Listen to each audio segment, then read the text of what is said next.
Teams எல்லாமே join பண்ணலாம் please.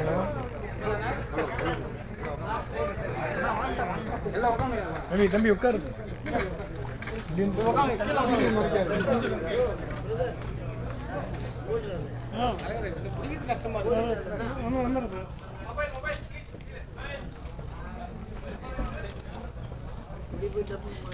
So ஒரு நல்ல படம் கண்டிப்பாக நான் எப்பவுமே சொல்கிற மாதிரி தான் press and media friends. So நீங்கள் இன்றி நாங்கள் இல்லை. ஸோ இந்த படத்தை கண்டிப்பாக எங்களுக்கு பெரிய சப்போர்ட் நீங்கள் கொடுக்கணும். So thank you so much. வணக்கம். குறிப்பாக மேடையில் இருக்க ஜாம்பவான்கள், கஸ்தூரியரசர் சார், ராஜன் சார் அண்ட் பேரரசர் சார், நண்பர் மைக்கேல் அவர்கள். ஸோ இதெல்லாம் எங்கள் வாழ்க்கை வந்ததுக்கு வந்து என்னுடைய மனமார்ந்த நன்றி வணக்கம். இந்த படத்தில் ஒரு முக்கியமான விஷயம் நான் சொன்னேன்னா, முதல்ல நான் இந்த சம்மந்தமாக மீட் பண்ணது வந்து இயக்குனர் குணா அவங்க வந்து ஒரு 1.5 மணி நேரம் ஒரு 2 மணி நேரத்துக்குள்ளே இந்த கதையை சொன்னாங்க. கதையை கேட்டே வந்தேன். போக போக போக போக நல்லா இருக்குன்னு சொல்லிட்டு முடிச்சதுக்கப்புறம் அப்படியே ஒத்து பார்த்தேன். அவரை என்ன சார் பார்க்குறீங்க, எதுவுமே சொல்லலைன்னு கேட்டார். எப்படி இந்த கதையை நீங்கள் பண்ணீங்க, எப்படி உங்களுக்கு இது தோணுச்சு அப்படின்னு கேட்டேன். அப்போ சொன்னார், அந்த சில டேர்ம்ஸ் எல்லாம் யூஸ் பண்ணார். அதெல்லாம் பர்ஃபெக்டாக இருந்தது. மெடிக்கல் டேர்மாக இருக்கட்டும், இதெல்லாம் இருக்கட்டும். எங்கேருந்து இதை பிடிச்சிங்க? ஏன்னா அவரை நான் பார்க்கும்போது வந்து அவர் என்கிட்ட ஓப்பனாக என்கிட்ட என்ன சொன்னார்னா, நான் சார் யார்கிட்டையுமே வந்து ஒரு ப்ராப்பர் அசிஸ்டண்ட்டாக நான் ஒர்க் பண்ணல சார், நான் வந்து ஜென்ரலாக அப்சர்வ் பண்ணி தான் சார் நான் டைரக்டராக போகிறேன் அப்படின்னா. பரவாயில்ல சார், இதில் என்ன நீங்கள் பண்ணுங்கள், கதையை சொல்லுங்கள் அப்புறம் கேட்கலாம்னு சொன்னதுக்கப்புறம் தெரிஞ்சுது. அப்போ தான் சொன்னார், இந்த படத்தோட முக்கியமான கதை வந்து எங்களுக்கு வந்து எங்கள் ப்ரொடியூசர் சார் தான் வந்துட்டு சொன்னாங்க, அவரோட கதை வந்து அவருடைய கதை, இதை நான் ஸ்க்ரீன் ப்ளே தான் பண்ணியிருக்கேன் அப்படின்னு வந்து அவர் சொன்னார். நான் உடனே சொன்னேன், இந்த படம் பண்ணலாம் சார் அப்படின்னு. ஏன்னா அந்த கதையை அவ்வளோ சாதாரணமாக சொல்லிட முடியாது. அந்த கதையை அப்படி யோசிக்கிறது ஒரு கஷ்டமான விஷயம். பைபோலார் டிஸார்டர்ன்றது வந்து ஆக்சுவலாக எல்லாருக்குள்ளேயுமே இருக்குது. அது ஆழ் மனசில் போய் உங்களை சிதைக்கும் போது உங்களுடைய வெளிப்பாடு வந்து உங்களுக்கு என்ன நடக்குதுன்னு உங்களுக்கு தெரியாது. அது என்ன ஆகும், எப்படி கடத்தும் ஒரு மனிதனை, எந்த இடத்துக்கு கடத்தும் ஒரு விஷயம் இருக்குது. அது எதில் வேணாலும் வரலாம். உதாரணத்துக்கு வந்து இந்த படம் ஷூட்டிங் நடக்கும்போது குணா அவர்களுக்கு வந்து ரொம்பவே உடம்பு சரியில்லாமல் போச்சு. பட் அவர் வந்து அதையும் மீறி லொக்கேஷனில் இருந்து தனக்கு உடம்பு சரியில்லை, அப்படியே வந்து ஷூட்டிங் பண்ணிகிட்டே இருந்தார். நான் கூட கேட்டேன், வேணா ஒரு வாரம் பிரேக் எடுத்துக்கோங்க, நீங்கள் வேறு ஏதாவது பிரச்சனை வந்துட போகுது, நீங்கள் டாக்டர் ஒரு தடவை பார்த்துங்க. அப்புறமா ஒரு 4-5 நாள் பிரேக் எடுத்துக்கிட்டு அவருடைய இன்னொரு நண்பர் வந்து அந்த போர்ஷன்ஸ் வந்து டைரக்ட் பண்ணாங்க. ஸோ நான் பார்க்கும்போது எனக்கு இந்த கதையை கேட்டோன்னா தான் ஞாபகம் வந்தது. அந்த பைபோலார் டிசீஸ் அப்படிங்கிறது மட்டும் இல்லை, இப்படி ஒரு நம்மளுக்குள்ள ஒரு மனச்சிதைவு ஏற்படுற எல்லாமே வந்து ஒரு ரிஸ்கான விஷயம்தான். அவர் அதை நான் என்னால் ஷூட்டிங் நின்றுமோ அப்படிங்கிற பயத்தில் உருவானது தான் அவருக்கு. தனக்குத்தானே அந்த இதை டெவலப் பண்ணிக்கிட்டார். ஸோ முக்கியமான விஷயம் இந்த கதை. ஏன்னா இது வந்து சொசைட்டியில் இப்படி ஒரு ப்ராப்ளம் இருக்குங்கிறது வந்து நிறைய பேருக்கு தெரியாது. ஒரு காலத்தில் சில மலையாள படங்களில் தான் நான் இந்த மாதிரி பார்த்துருக்கேன். அப்படி இந்த மாதிரி விஷயத்தை ஹேண்டில் பண்ணது வந்து கொஞ்சம் ரொம்ப நாளைக்கு முன்னாடி வந்து ரொம்ப லைட்டாக ஹேண்டில் பண்ணியிருப்பாங்க. மனசுக்குள் மத்தாக்குன்னு ஒரு படம். பட் இதோட கோர் டீட்டெயிலை வந்து சொல்லும். இது சொசைட்டிக்கு மிக முக்கியமான தேவையான ஒரு விஷயம். ப்ரொடியூசர் செந்தில்வேலன் சார் வந்து இன்னும் 5-6 கதைகள் வச்சுங்க சார், எல்லா கதையிலையும் நடிக்கிறேன் சார், கவலைப்படாதீங்க. அதே ஒரு பேரரசு சார் கண்டிப்பாக நான் சினிமாட்டோகிராஃபி பண்ணிடுறேன் சார், 2025 பண்ணுறேன் சார், நான் ஒரு நல்ல கதைக்காக வெயிட் பண்ணிட்டுருக்கேன் சார். அந்த கதையை நான் தோளில் சுமக்கக்கூடிய மாதிரி இருந்ததுன்னா என்னால் பண்ண முடியும் சார். அந்த இதுக்காக தான் சார். ஏன்னா இவ்வளோ படங்கள் பண்ணிட்டோம், அதுக்கப்புறம் ஜஸ்ட் ரோல் கேமரா அதில் எனக்கு காசு கொடுக்குறாங்கன்னு பண்ணுறது வந்து என் தொழிலுக்கு நான் நடத்துகிற ஒரு கஷ்டமான ஒரு விஷயமா தான் பார்க்குறேன் சார். அதனால தான் நல்ல கதைக்காக வெயிட் பண்ணுறேன் சார். அதே மாதிரி நல்ல கதையை வந்து சொல்கிறார் குணா சூரன் மாதிரி டைரக்டர்ஸ். அது வந்து நான் எப்படி வந்து வேண்டான்னு சொல்கிறதுன்னு எனக்கு தெரியவே இல்லை. அஃப்கோர்ஸ் நான் ஒரு போலீஸ் ஆஃபீஸர் தான், இதுக்கு முன்னாடி போலீஸ் ஆஃபீஸராக பண்ணியிருக்கேன். பட் இந்த போலீஸ் ஆஃபீஸர்கிட்ட ஒரு இம்பார்ட்டண்ட்டான ஒரு விஷயத்த சொல்லி அந்த விஷயத்தை கடத்துறா இருப்பாங்க. அது எனக்கு ரொம்ப பிடிச்சிருக்கு. குணா அவர்கிட்ட எனக்கு பிடிச்ச விஷயமா அவருடைய தமிழ். குணா வந்து ஆக்சுவலாக மல்டி டேலண்டட் பர்சன். அவரால் பார்த்தவங்களை படம் வரைய முடியும். அவர் ஒரு நல்ல டான்ஸர், அவருக்கு நல்ல இசை அறிவு இருக்குது, நல்ல பாடல்களை மென்ஷன் பண்ணி சொல்லுவார். சில நேரத்தில் சீனாக இருக்கும்போது இந்த பர்டிகுலர் சீனில் எனக்கு இப்படி ஒரு விஷயம் நடந்தால் நல்லாயிருக்கும் சார் அப்படின்னு அவரே யோசித்து சொல்லுவார். அதை நம்ம கம்பேர் பண்ணி பார்க்கும்போது நீங்கள் நினைக்கிற மாதிரி இது வந்துடுமா சார் நான் கேட்குறேன். அவ்வளோ வந்து ஒரு சென்சிபிளான பர்சன். அதோடு இல்லாமல் என் கூட நடித்த நண்பர்கள் ருசோ, நிஷாந்த் ருசோ வந்து ஆக்சுவலாக இந்த படத்தை பொறுத்த வரைக்கும் இந்த படத்தில் கதாநாயகனே கிடையாது சார். இந்த கதையை தான் இந்த படத்துடைய கதாநாயகன். அதில் முக்கியமான விஷயம்னா எல்லாமே கதாபாத்திரங்கள் தான் சார். அவரோட அந்த ரோலை எனக்கு கொடுத்துருக்காருன்னா தெரிச்சு ஓடிட்டு இருக்கேன். நான் வரவே இல்லை இந்த விளையாட்டுக்கு. அவ்வளோ அருமையாக பண்ணியிருந்தார் அந்த ரோலை. அதை பண்ணுறது ரொம்ப கஷ்டம். ஒவ்வொரு ஸ்டான்ஸ்க்குமே நீங்கள் வந்து எக்ஸ்பிரஷனை மாற்றணும், பாடி லாங்குவேஜை மாற்றணும். பல கஷ்டங்கள் இருக்குது. உங்களை ஆக்சுவலாக வந்து பைப்போலார் டிசீஸால் பாதிக்கப்பட்ட மனிதராக அவர் வாழ்ந்துட்டாருன்னு அந்த படத்தில் சொல்லணும். அதே மாதிரி பாடினி குமார் அவங்க இது 2வது படமோ என்னவோ அவங்க வந்து அவங்களுக்கு எனக்கு ஸ்க்ரீன் ஷேர் பண்ண முடியலனாலும் அவங்களோட ஃபுட்டேஜ் நான் பார்த்தேன். எப்படி இவ்வளோ ஃபாஸ்ட்டாக பண்ணாங்க, எவ்வளோ டைம் எடுத்து டேரக்டர் கிடையாது ஒரு எத்தனை டேக்குன்னு இல்லை சார் ஒரே டேக்கில் முடிச்சிட்டாங்க சார் அவங்க எல்லாத்தையும். அவ்வளோ அருமையாக பண்ணியிருந்தாங்க. 2வது அவங்க தமிழ் ரொம்ப அருமையான தமிழ். இந்த பாடினா என்ன நிறைய பேர் இருக்கு, காக்கை பாடினியான்னு கேள்விப்பட்டிருக்கீங்க இல்லையா, அந்த பாடினி தான் அவங்க அப்படி வச்சுக்கிறாங்க. ஸோ அதாவது சில விஷயங்கள் வந்து சில பேர்ட்ட ரொம்ப ஒரு கசிராஜா சார் எனக்கு ரொம்ப பிடிச்ச விஷயம் அப்படின்னா நம்ம டேலண்டாக இருக்கோங்கிறது வந்து வேறு விஷயம். அந்த டேலண்ட்டை ஐடென்டிஃபை பண்ணுறது இருக்குல்ல, கஸ்தூரிராஜா சார் தான் தமிழ் சினிமாவில் வந்து ஐடென்டிஃபை பண்ணி பல பேர் இன்ட்ரடியூஸ் பண்ணி வச்சிருக்காரு. அதே மாதிரி வந்து பேரரசு சார் அவர்கிட்ட வந்து எப்போவுமே ஒரு அவரோட படங்கள் பார்த்தீங்கன்னா படப்படன்னு இருக்கும், ஆனால் அந்த எமோஷன் செம்ம ஸ்ட்ராங்காக இருக்கும். அதுதான் வந்து அவரோட பெரிய ப்ளஸ், பேரரசு அவருடைய ப்ளஸ். ஸோ இந்த மாதிரி ஒவ்வொருத்தரும் இப்போ மைக்கேல் போகுமிடம் தூரமில்லை எனக்கு ரொம்ப பிடித்த படங்கள் ஒன்று மைக்கேல் சார். அண்ட் இந்த மாதிரியான சில விஷயங்கள்லாம் ஒவ்வொருத்தருக்கு நம்ம கற்றுக்குறோம். ஸோ அந்த மாதிரி இதில் இங்கே இடிக்குது சார், சார் முன்னாடி லாஜிக் வரல சார், பின்னாடி போகல சார், அவ்வளோ டிஃபிகல்ட். ஒரு படம் வந்து நீங்கள் வந்து ஒரு ஸ்க்ரீன் பிளே ஒரு ஸ்டோரி முதல்ல ரெடி பண்ணி ஒரு ஸ்க்ரீன் பிளே எல்லாம் எடுத்து அப்படியெல்லாம் பார்க்கும்போது நம்ம கஸ்தூரிராஜா சார் பேரரசு சார்லாம் எப்படி தான் இத்தனை படம் எடுத்தாங்கன்னே தெரியல. புள்ள பெக்கிறதுக்குள்ளே வயிறு வெடிச்சிட மாட்டேறதுக்கு இதில் இவங்க பாட்டுக்கு 10-15 பிள்ளைய பெற்று விட்டுருக்காங்க, எப்படி விட்டாங்கன்னே தெரியல. ஒருவேளை தடவை பெற்றதுக்கப்புறம் அப்படியே கொஞ்சம் ரிலாக்ஸ் ஆகிட மாட்டேன் தெரியுது, அதுதான் ஈஸியாக வந்துடும் போல இருக்கு. ரொம்ப கஷ்டமான வேலை. அடுத்தது நான் எப்படி இந்த ஃபீல்டுக்குள்ளே வந்தேன் நான் உங்களுக்கு சொல்கிறேன். நான் குணா எனக்கு பேஷண்ட்டாக வந்தார். அவர் குடிபோதைக்கு அடிமையாகி ஒரு குட்டிச்சுவரான பொசிஷனில் என்கிட்ட வந்தார். அதாவது முடிய போகுது லைஃப், அந்த கண்டிஷனில் வர்றாரு. அப்போ வரும்போது அவர் டோட்டலி நான் கோஆப்ரேட்டிவ், யார் சொல்கிறது கேட்க மாட்டார். டோட்டலாக அவருடைய வாழ்க்கையில் என்ன ஆயிடுச்சுன்னா 8 வயசில் பிடிச்ச அந்த சினிமா பைத்தியத்தில் அவரால் இதில் ஒன்றுமே பண்ண முடியல. அலைஞ்சு திரிஞ்சு நொந்து நூலாக போய் லைஃப்பில் தோத்தாச்சு. தோத்ததுக்கப்புறம் கடைசியாக என்ன பண்ணுறதுனே தெரியல, மனசு வேறு எதையுமே செய்ய முடியல. அப்போ என்ன ஆகிட்டாரு, டோட்டலாக நாஸ்தி. அவர் அட்மிட் பண்ணி நான் கொஞ்சம் கவுன்சில் பண்ணும்போது முதல்ல வாழ்க்கையில் இன்னொரு ஆள் சொல்கிறது அப்போ தான் குணா கேட்குறாரு.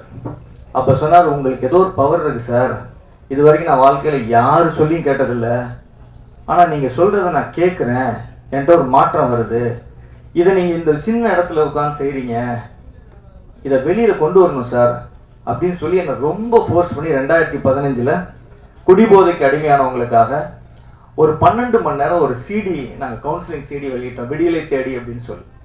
அப்போ ஷூட் பண்ணும்போது அது சும்மா ஒரு கவுன்சிலிங் டிவிடி, அதுக்கு லொக்கேஷன் பார்ப்பாரு, பேக்ரவுண்ட் மியூசிக் போடுவார், எனக்கு ஏதோ மேக்கப் போடுவார், இப்படி உட்காருங்க அப்படி உட்காருங்க, ஐயோ என்னையா பண்ணிட்டுருக்க நீ அப்படின்னு. அது பார்த்தா பிரமாதமாக வந்துச்சு அந்த சிடி. நானே அசந்துட்டேன், இது என்னடா அது இப்படிலாம் இருக்குது அப்படின்னு. அது இன்னைக்கு இருக்கிற தமிழ்நாட்டில் இருக்கிற கிட்டத்தட்ட 150 டிஅடிக்ஷன் சென்டரில் அந்த சிடியை வச்சு தான் வண்டி ஓடிட்டு இருக்கு, கவுன்சிலிங் நடந்துட்டு இருக்கு. அது அவ்வளோ பெரிய பேர் போய் சேர்ந்துச்சு. ஆனால் அது ஒரு டார்கெட் ஆடியன்ஸ், அதாவது வந்து ஆல்கஹால் அடிக்ஷன் இருக்கிறவங்களுக்கு. அப்போ ஒரு ஷார்ட் ஃபிலிம் ஒன்று பண்ணோம். அந்த ஃபிலிம் பண்ணும்போது தான் எனக்குள்ள இருக்கிற திறமை எனக்கு தெரிஞ்சது, என்கிட்ட திறமை இருக்குதுங்கிறது அவருக்கு தெரிஞ்சுது. அவர்கிட்ட எப்படி திறமை இருக்குன்னு நான் தெரிஞ்சுக்கிட்டேன்னா, ஃபர்ஸ்ட் டைம் அவர் என்கிட்ட ட்ரீட்மெண்ட் எடுத்து போய் நல்லானதுக்கு அப்புறமேல ஒரு பென்சில் டிராயிங் எனக்கு போட்டு கொடுத்தாரு. என் ரூமில் என்ன இருக்குது அது அங்கேயே இருக்கான்னு வரும்போதெல்லாம் செக் பண்ணிக்கு வர மாற்றிட்டேன்னா இல்லையான்ட்டு. அவ்வளோ பிரமாதம். அவங்களை யாரை பார்த்தாலும் ஒரு 2 hours 3 ஹவர்ஸில் அப்படியே நேரில் பார்த்து பென்சில் டிராயிங் போட்டு கொடுத்துருவார். அருமையாக கவிதை எழுதுவார். ஃபென்டாஸ்டிக் ஷார்ட் ஃபிலிம்ஸ் எடுத்திருக்காரு. எதையுமே ரொம்ப ஹார்டாக சொல்ல மாட்டார். ஒரு லவ்னாலும் ரொம்ப சாஃப்டாக அப்ரோச் பண்ணுவார். ஒரு வயலன்ஸே ரொம்ப சாஃப்டாக, சார் ரத்தமெல்லாம் தெரிச்சு சார் கன்றாவி சார் வேணாம் சார் அப்படின்பாரு. மக்கள் மனசு ஒரு மாதிரி காயமாகக்கூடாது சார், ஒரு ஆவேசம் வரக்கூடாது, கோரம் ஆயிடக்கூடாது, அது மாதிரி நினச்சி தான் ஒரு படங்கள் எல்லாம் அப்படியே எடுப்பார். இந்த படமே ஆக்சுவலாக வந்து கிரைம் த்ரில்லர், ஆனால் அவ்வளோ சாஃப்டாக எவ்வளோ முடியுமோ அந்த மாதிரி தான் டீல் பண்ணி நல்லா இருக்கும் பார்க்குறதுக்கு. ஸோ அப்படியெல்லாம் வந்து எனக்கு அறிமுகமாக இந்த படத்தெல்லாம் நாங்கள் எடுக்க ஆரம்பித்தோம். எடுக்க ஆரம்பித்த வரைக்கும் எனக்கு ரொம்ப வருஷம் 6 வருஷம் எனக்கு கேட்டுகிட்டே இருந்தார், படம் எடுக்கலாம் இருங்க கொஞ்சம் என்னுடைய கடமைகள் எல்லாம் முடிச்சு கொஞ்சம் காசு சேர்த்துட்டு வரேன் நான் அப்படின்னு சொல்லிட்டு இருந்தேன்.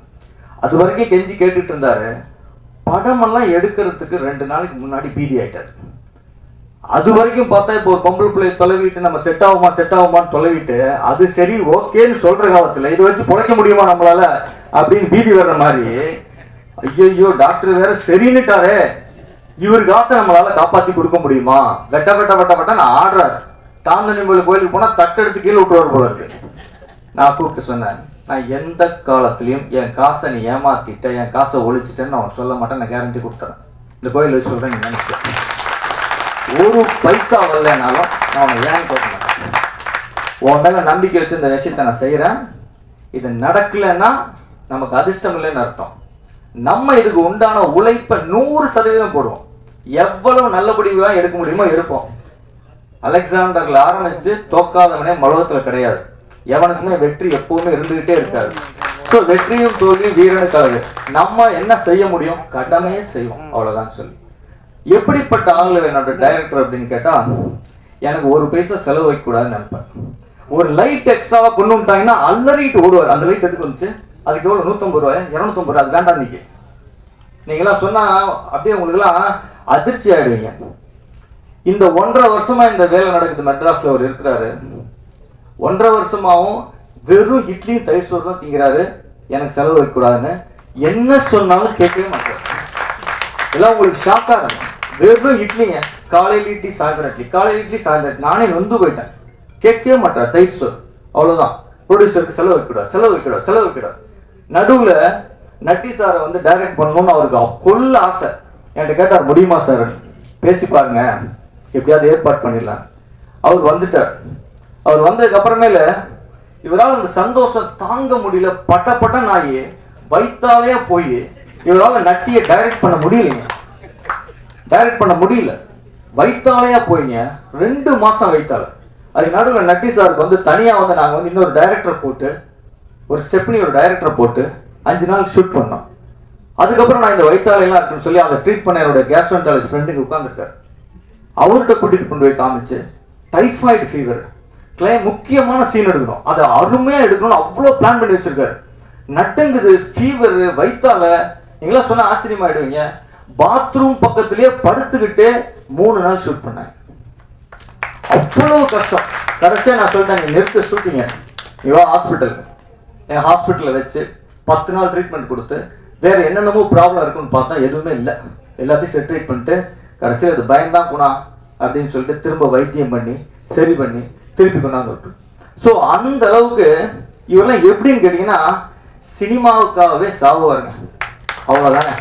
5 பைசா வேண்டியது இல்லைங்க. குணான்னு ஒருத்தன் டைரக்டர் ஆகணும் அப்படின்னு 4 பேர் சொல்லணும். ஒரு படத்தை எடுத்து இந்த ஜனங்களுக்கு போட்டு காமிச்சிடணும். அதை தவிர வேற எந்த ஆசையும் இல்லை, எதுவுமே கிடையாது. எனக்கும் இந்த சமுதாயத்திலிருந்து நான் மேலே வந்திருக்கேன். எத்தனையோ ஜனங்களுடைய உழைப்புல தான் நான் கவர்மெண்ட் மெடிக்கல் காலேஜில் படித்தேன், செலவெல்லாம் படித்தேன், எம்பிபிஎஸ் படித்தேன், எம்டி படித்தேன். நீ நல்ல பொசிஷனில் இருக்கேன். என் தாத்தா ஒரு சுதந்திர போராட தியாகி. நம்மளை உருவாக்குன இந்த சொசைட்டிக்கு எதையாவது திருப்பி செய்ய முடியுமா? இது ஒரு பவர்ஃபுல் மீடியா. அவ்வளோதான். எங்கள் 2 பேருக்கு ஆசையே அவ்வளோதாங்க. நாங்கள் ஒரு சின்ன வீடு கட்டியிருக்கோம், அவ்வளோதான் எங்களுடைய பட்ஜெட்டுக்கு. அது ஒரு அழகான வீடு, காக்கைக்கும் தன் குஞ்சு பொன் குஞ்சு. அந்த லெவலில் எங்களுடைய பட்ஜெட்டுக்கு எவ்வளோ சிறப்பான ஒரு படத்தை கொடுக்க முடியுமோ அவ்வளோ சிறப்பான படத்தை கொடுத்துருக்கோம். உங்களுடைய ஆதரவை வேண்டி நிற்கிறோம். அதுக்கு அடுத்தது இந்த படத்தினுடைய டெக்னிக்கல் டீம், நடித்தவங்க எல்லாத்தையும் பற்றி சொல்லணும். நட்டி சார் அவருடைய நடிப்பை பற்றி அவங்க யாருன்னா சொல்ல வேண்டியதில்லை. அவர் ஒரு ப்ரொடியூசர்ஸ் ஹீரோ. அப்படின்னா என்னன்னா, எந்த சிக்கல், எந்த பிரச்சனை, செலவு ஒன்றும் வைக்க மாட்டாருங்க. கேரவனே கிடையாதுங்க, கேரவன் கிடையாதுங்க. நடு ரோட்ல அவர் வாட்டுக்கு ஒரு பிளாஸ்டிக் சேரை போட்டு உட்காந்து டீ குடிச்சிட்டு இருப்பாருங்க, அவ்வளோதாங்க. எந்த எந்த நமக்கு செலவு வைக்க மாட்டார். அதே மாதிரி அவருடைய ஷெட்யூல்லாம் பர்ஃபெக்டா பக்காவா 10 நாள் ஷூட்டிங், 1.5 நாள் பேட்ச் ஒர்க்கு, 10-11 க்ளீன் டன், அவ்வளோதான். அவ்வளோ பர்ஃபெக்டா நீட்டா. அவங்க சொன்னாங்க யாரை நம்பி வந்தாங்க அப்படின்னு. அது எப்படியோ தெரியல, எனக்கு வந்த எல்லாருமே நல்லவங்களா தான் இருந்தாங்க. ஸோ வந்து என்ன அப்படின்னு கேட்டால், இதில் மோசமானவங்க இருக்கலாம், அது வேற விஷயம். ஆனால் அதெல்லாம் சினிமா எடுத்து நம்ம முடிச்சதுக்கு அப்புறமேல் தான் இந்த மாதிரி நிறைய ஆட்கள் வர்றாங்க. அவங்க தான் பிரச்சனையாக இருக்காங்க. சினிமாவில் இருக்கிற வரைக்கும் யாரும் எந்த பிரச்சனையும் இல்லை. அதே மாதிரி என்னுடைய ஹீரோ, செகண்ட் ஹீரோ இருக்கிற நிஷாந்த், கடுமையான உழைப்பாளி. என்னுடைய ஹீரோயின் பெரிய லெவலுக்கு வருவாங்க. நான் இந்த மேடையில் நான் வந்து உங்களுக்குலாம் அச்சூரன்ஸ் கொடுக்குறேன். ஃபென்டாஸ்டிக் ஆக்ட்ரஸ், பயங்கர பர்ஃபெக்ட்டு. எந்த விஷயத்துக்கும் அவ்வளோ அற்புதமாக கோஆப்ரேட் பண்ணி எவ்வளோ ஒரு டேக் 2 டேக்கில் முடிச்சு கொடுத்துருவாங்க. அந்த மாதிரியான ஒரு நல்ல ஒரு ஆர்டிஸ்ட் அவங்க. அதே மாதிரி என்னுடைய படத்தில் ஒர்க் பண்ண எல்லாருமே நல்ல ரோல் பண்ணாங்க, நல்லா நடித்தாங்க. என்னுடைய எடிட்டரை பற்றி சொல்லணும். அவனை எல்லாம் நான் கசக்கி புழிஞ்சு காய போட்டிருக்கேன். என்னோட மென்டல் ஹாஸ்பிட்டலுங்க, 30 பெட் இருக்கு. அங்கே 1 மாதம் வந்து இருப்பான். அங்கே ஒரு ரூமில் தங்கிக்கிட்டு டெய்லி நான் பெண்டை கழட்டிடுவேன். ஒவ்வொரு சீனா இன்ச்சு பை இன்ச்சு கட்டடிப்போம். சார் இப்படி வச்சா நல்லா இருக்காது சார், வெய்யா எனக்கு தயா பிடிச்சிருக்கு சார், இது வச்சா டெக்னிக்கலாக இது ரைட், இந்த ஆக்சிஸ் அந்த கதையெல்லாம் என்கிட்ட சொல்லாத, இந்த சீன் எனக்கு பிடிச்சிருக்கு, எனக்கு நான் சாதாரண ஆள், எனக்கு பிடிச்சிருக்குன்னா எல்லாருக்கும் பிடிக்கும், நீ டெக்னிக்கலாகவே பேசிகிட்டு இருக்காத. இப்படியே உட்காந்து உட்காந்து உட்காந்து உட்காந்து பண்ணின கஷ்டம் அவனுக்கு கொஞ்சம் நஞ்சம் கிடையாது. அதே மாதிரி என்னுடைய மியூசிக் டைரக்டர் நீங்கள் பார்த்துருப்பீங்க, உங்க எல்லாத்துக்கும் மியூசிக் பிடிச்சிருக்குன்னு நினைக்கிறேன். நல்ல மியூசிக் டைரக்டர். ஆனால் என்னன்னா தீபாவளிக்கு பேண்ட் கொடுத்தீங்கன்னா பொங்கல் கொடுப்பான், அது ஒன்று தான் பிரச்சனை. அவன் தீபாவளி பேண்ட்டை தீபாவளிக்கே கொடுத்துட்டான்னா ரொம்ப பெரிய ஹைட்டுக்கு போயிடுவான். அதனால் இந்த மேடையில் நான் எல்லாருக்கும் முன்னாடி நான் சரணுக்கு வைக்கிற வேண்டுகோள் என்னன்னா, எப்போ பேண்ட்டு கேட்குறாங்களோ அப்போ பேண்ட்டை கொடுத்துரு. நீ நல்ல டெய்லர்னு எங்களுக்கு தெரியும், பட் தீபாவளி பேண்ட்டை தீபாவளி அன்னைக்கு காலையில் தான் துணி எங்கே இருக்குன்னு தொலைவிட்டு இருப்பான், அது ஒன்று தான் பிரச்சனை. மற்றபடி ஒரு ஃபென்டாஸ்டிக் மியூசிஷியன்.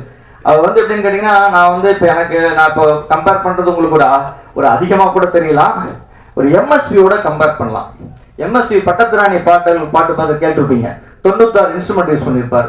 பட்டத்துராணி பாட்டுன்னு ஒரு பாட்டு இருக்கு இல்லையா, அதில் அது மாதிரி எங்கே கேப் கிடைக்குதோ ஒரு இன்ஸ்ட்ருமெண்ட்டை தட்டுவான், உள்ள விட்டுட்டே இருப்பான். அவனுக்கு வந்து அந்த கொஞ்சமே பத்தாது. நான் சொன்னேன் நல்லா இருக்கு உடியா அப்படின்னா, நைட்டு ஒரு ஒர்க் பண்ணி அனுப்புறேன் சார் அப்படின்னு ஒரு 3 இன்ஸ்ட்ருமெண்ட் விட்டுரும். கேப் கிடைக்கிற இடத்துல இதெல்லாம் வந்து இயர் கேண்டி சார், காதில் கேட்க நல்லா இருக்கு சார் அப்படின்னு. அது மாதிரி ரொம்ப நல்லா பண்ணணும்னு நினைக்கிறாள், நல்லா வருவார் லைஃப்பில். ஸோ என்னுடைய டீம் எல்லாருமே திருப்பி இவங்களோட சேர்ந்து நான் 6 கதை வச்சுருக்கேன். அந்த 6 கதையுமே இன்ட்ரெஸ்டிங்காக இருக்கும். அதில் நட்டி சாருக்காக இன்னொரு கதை வச்சுருக்கோம், அதை நான் சொல்லியிருக்கேன் சார்கிட்டையும். அது ரொம்ப ஒரு எமோஷ்னலான ஒரு கதை இருக்குது, அது அவர் பண்ணால் ஃபென்டாஸ்டிக்காக இருக்கும் அப்படின்னு நாங்கள் யோசிச்சு வச்சுருக்கோம். இந்த 6 கதையை நான் பண்ணுவேன், அது இந்த மேடையில் நான் சொல்கிறேன், நான் கண்டிப்பாக பண்ணுவேன். இதில் வெற்றி தோல்வியை பார்த்து நானும் என் டைரக்டரோ பயப்பட போகிறதில்ல. நீங்கள் நல்ல படமாக இருக்கிற பட்சத்தில் நீங்கள் எங்களை பாராட்டி எழுதுங்க என்று உங்களை எல்லாம் கேட்டு விடைபெறுகிறேன். நன்றி, வணக்கம். அன்பிற்கும் மரியாதைக்கும் உரிய சீசா படத்தினை வெற்றி பெற வேண்டும் என வாழ்த்த வந்திருக்கிற மேடையில் இருக்கிற வல்லவர்களே, இதில் அமர்ந்திருக்கிற உள்ளத்தின் அடித்தளத்திலிருந்து ஆழ் மனதிலிருந்து வாழ்த்த வந்திருக்கிற நல்லவர்களே, உங்கள் அத்தனை பேருக்கும் என்னுடைய நன்றி கலந்த வாழ்த்தனையும் வணக்கத்தையும் தெரிவித்துக் கொள்கிறேன். டைரக்டர் குணா அவர்கள் நேற்று இரவு என்னை சந்தித்து அழைத்தார்கள். நான் வேறொரு வேலையாக இருந்து வர முடியாத சூழ்நிலை. நான் இவ்வளோ சொன்னேன், நான் எர்ணாவூர் பக்கம் இருக்கேன், அங்கேருந்து வர்றதுக்கு இல்லை எப்படியாவது வந்தாகணும். நான் அன்பு கட்டளை இயக்குனுடைய அந்த அன்பு கட்டளை ஏற்று சின்ன படம் பெரிய படமாக வேண்டும், நம்முடைய நல்ல உள்ளத்தாலே அதை வாழ்த்த வேண்டும். வைப்ரேஷன் வேறு ஒன்றும் இல்லை, நல்லவங்கெல்லாம் சேர்ந்து ஆழ் மனதிலிருந்து வாழ்த்துதல், இறைவனை வேண்டுதல், அது வெற்றிக்கு அறிகுறியாகும். அது அப்புறம் டைரக்டருடைய திறமை, ப்ரொடியூசருடைய அதிர்ஷ்டம். இதில் என்னென்னா, ப்ரொடியூசர் ஒரு மருத்துவர். அந்த மருத்துவர் வேலையை பார்க்காம கதை எழுதுறது, கவிதை எழுதுறது, அதையும் சேர்த்து பார்த்துருக்கார். அப்போது ஒரு பேஷண்ட் போகிறார், போகும்போது நல்ல மாதிரியாக பேசி பழகி, அப்போது டாக்டருடைய குணம் தெரியுது. எந்த பேஷண்ட் போனாலும் அவங்களோட மனசு விட்டு பேசி அவங்களுடைய பிரச்சனைகளை தெரிந்து முடிந்தால் உதவி பண்ணுறது, இல்லைன்னா நோய் தேய்க்கிறது. மனநல மருத்துவரா? ரொம்ப மகிழ்ச்சி. அதான் உங்கள் மனம் நலமடைய அவர் வாழ்த்திருக்கிறார். இன்னைக்கு இந்த உலகத்தில் எவ்வளோ பார்க்குறோம், நண்பர்களையோ நம்பியவர்களையோ துரோகம் செய்து மோசம் செய்து தான் பார்த்திருக்கிறோம். ஆனால் நோய் தீர்க்க போனவரை அவர் குறையறிந்து நோயையும் தீர்த்து அவர் வாழ்க்கையில் உள்ள அந்த கஷ்டத்தையும் போக்குவதற்கு, அவருடைய எண்ணத்தை நிறைவேற்றுவதற்கு ஒரு பட தயாரிப்பாளரானது உலக அதிசயம். அது அந்த நல்ல மனம் வாழ்க. செந்தில்நாதன் நாடு போற்ற வாழ்க. சீசா எப்படி வித்தியாசம்னா, பொருளாதாரத்தில் உயர்ந்தவங்க உயர இருப்பாங்க, தாழ்ந்தவங்க கீழே இருப்பாங்க. வெயிட் அதிகமாக இருக்கவன் கீழே இருப்பாங்க, வெயிட்டு குறைவாக இருக்கவன் மேலே இருப்பாங்க. சீசா வெயிட்டானவங்கள கீழே இருக்கும், லேசானவங்கள மேலே இருக்கும். அதான் ஏற்றம் இறக்கும் சீசா. உங்களுக்கு தஞ்சாவூர் பொம்மையை பற்றி தெரியும். தஞ்சாவூர் பொம்மை எப்படி போட்டாலும் கீழே கவுத்து போட்டாலும் நிமிந்துடும். நம்ம கவுத்து போட்டோன்னு வச்சுங்க, அது வழக்கம் அங்கே நின்றுடும். அதுதான் வாழ்க்கை. அது வாழ்க்கையின் பெரிய தத்துவத்தை சொல்றது. நீ யார் உனக்கு துரோகம் செய்து உன்னை கவிழ்த்தாலும் நீ உன் திறமையால் நிமிர்ந்து நில். நம்ம தான் நம்மளை காப்பாற்றிக்கணும். அடுத்தவங்க காப்பாற்றணுன்றது செந்தில்நாதன், டாக்டர் செந்தில்நாதன் மாதிரி எல்லாரும் வர முடியாது. கூட இருந்த குழி பறிக்கிற எவ்வளோ பேர் இருக்காங்க. ஆக டாக்டர் செந்தில்நாதன் ஒரு தெய்வ பிறவியா நம்முடைய குணாவுக்கு கிடைச்சிருக்காரு. உங்களுக்கு நம்ம நாட்டில் சொல்லுவாங்க, இந்தியாவில் தான் சொல்லுவாங்க, சில உதாரணங்கள்லாம் இந்தியாவில் பிரமாதமாக கண்டுபிடிப்பாங்க. இந்த நண்டு கதை சொல்லுவாங்க. இந்திய நண்டு ஒரு டப்பாவில் போட்டு வச்சிங்கன்னா, ஒரு நண்டு ஏறிச்சுன்னா கீழே நின்று காலை இழுத்து இழுக்குமா. அது முன்னேற முடியாமல் மேலே ஏற முடியாமல் இழுத்துறோம். அதுபோல் தமிழன் இந்தியன் ஒரு நண்பன் முன்னேறினா அவனை காலை பிடிச்சி இழுத்துருவான்னு சொல்லுவாங்க. அதெல்லாம் போய் அது இந்தியானா உருவாக்குது. அது ஒரு கேவலமான புத்தி இந்தியனுக்கு உண்டு. நம்மை நாம் தாழ்த்தி கொள்வதிலே நமக்கு பெரிய பெருமை உண்டு. இப்படி செஞ்சனாத மாதிரி எவ்வளோ பெரிய உதாரணங்கள் இருக்காங்க. கை தூக்கி விட்டவங்க எவ்வளவோ பேர் இருக்காங்க. நம்ம அவங்கள தான் நினைக்கணும். இல்லை கை விட்டாங்கன்னா ஏதோ ஒரு காரணம் இருக்கலாம். ஆனால் அவங்கள மன்னிச்சு, இன்னா செய்தாரை ஒருத்தல் அவர் நான் நன்னயம் செய்து விடல் என வள்ளுவர் சொன்னது போல நம்ம தவறு செய்தோட மன்னிச்சு. இந்த சீசா என்பது ஒரு அருமையான கதை. குணா சொன்னார். அவர் எப்படி டைரக்ட் ஆனார், டாக்டர் எப்படி அவருக்கு உதவி பண்ணார் என்று சொன்னதோடு கதையுடைய ஒரு சில வரிகளை சொன்னார். எத்தனை நாள் ஷூட் பண்ணேன்னு சொன்னார். நான் முதல்ல யார் வந்து கேட்டாலும் எவ்வளோ ஷூட் பண்ணீங்கன்னு, ஒரு நியாயமான அளவு ஷூட் பண்ணிருக்காரு. செலவினங்களும் இந்த படத்துக்கு தேவையான, கதைக்கு தேவையான செலவு பண்ணியிருக்காங்க. மிதமிஞ்சியும் அவர் பண்ணிடல. ஆக அப்படி ஒரு நல்ல டைரக்டர் தமிழுக்கு கிடைத்திருக்காரு. அவரை டாக்டர் அறிமுகப்படுத்திருக்கார். ஆகவே இந்த தமிழ் சார்ந்து ஒரு சின்ன ஒரு தமாஷா ஒன்று மட்டும் சொல்லிட்டு முடிச்சுக்கிறேன். ஒரு இந்தியன், ஒரு அமெரிக்கன், ஒரு ஜப்பான், இந்த 3 பேரும் ஒரு விமானத்தில் போகிறாங்க. விமானத்தில் மற்றவங்களும் இருக்கிறாங்க. விமானம் தாங்காமல் தட்டம் ஆடுது. இப்போ யாராவது ஒருத்தர் குதிச்சா இந்த விமானத்தை காப்பாற்றலாம் அப்படின் போது 3 பேர் கடவுளை வேண்டிக்கிறாங்க.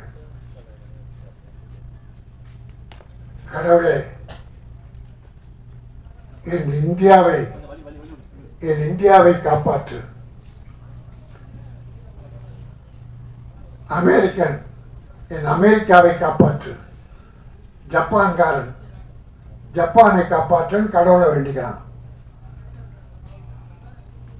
ஜப்பான்காரன் கடவுளை வேண்டிக்கிறான், கடவுள் ஆசீர்வதிக்கிறார். அமெரிக்காக்காரன் கடவுளை வேண்டிக்கிறான், ஆசீர்வதிக்கிறார். இந்தியாக்காரன் கடவுளை வேண்டும் போது கடவுளே அழுறார். கடவுள் ஓன்னு அழுறார். என்னன்னா இந்தியாவை காப்பாற்ற இந்தியனே இல்லை, சரியா? இந்தியாவிலே ஆட்கள் இல்லை. ஆக எல்லாரும் சேர்ந்தாலும் இந்தியாவை காப்பாற்றுறது கஷ்டம் அப்படின்னு ஒரு உதாரணம் சொல்லுவாங்க. அதெல்லாம் பொய்.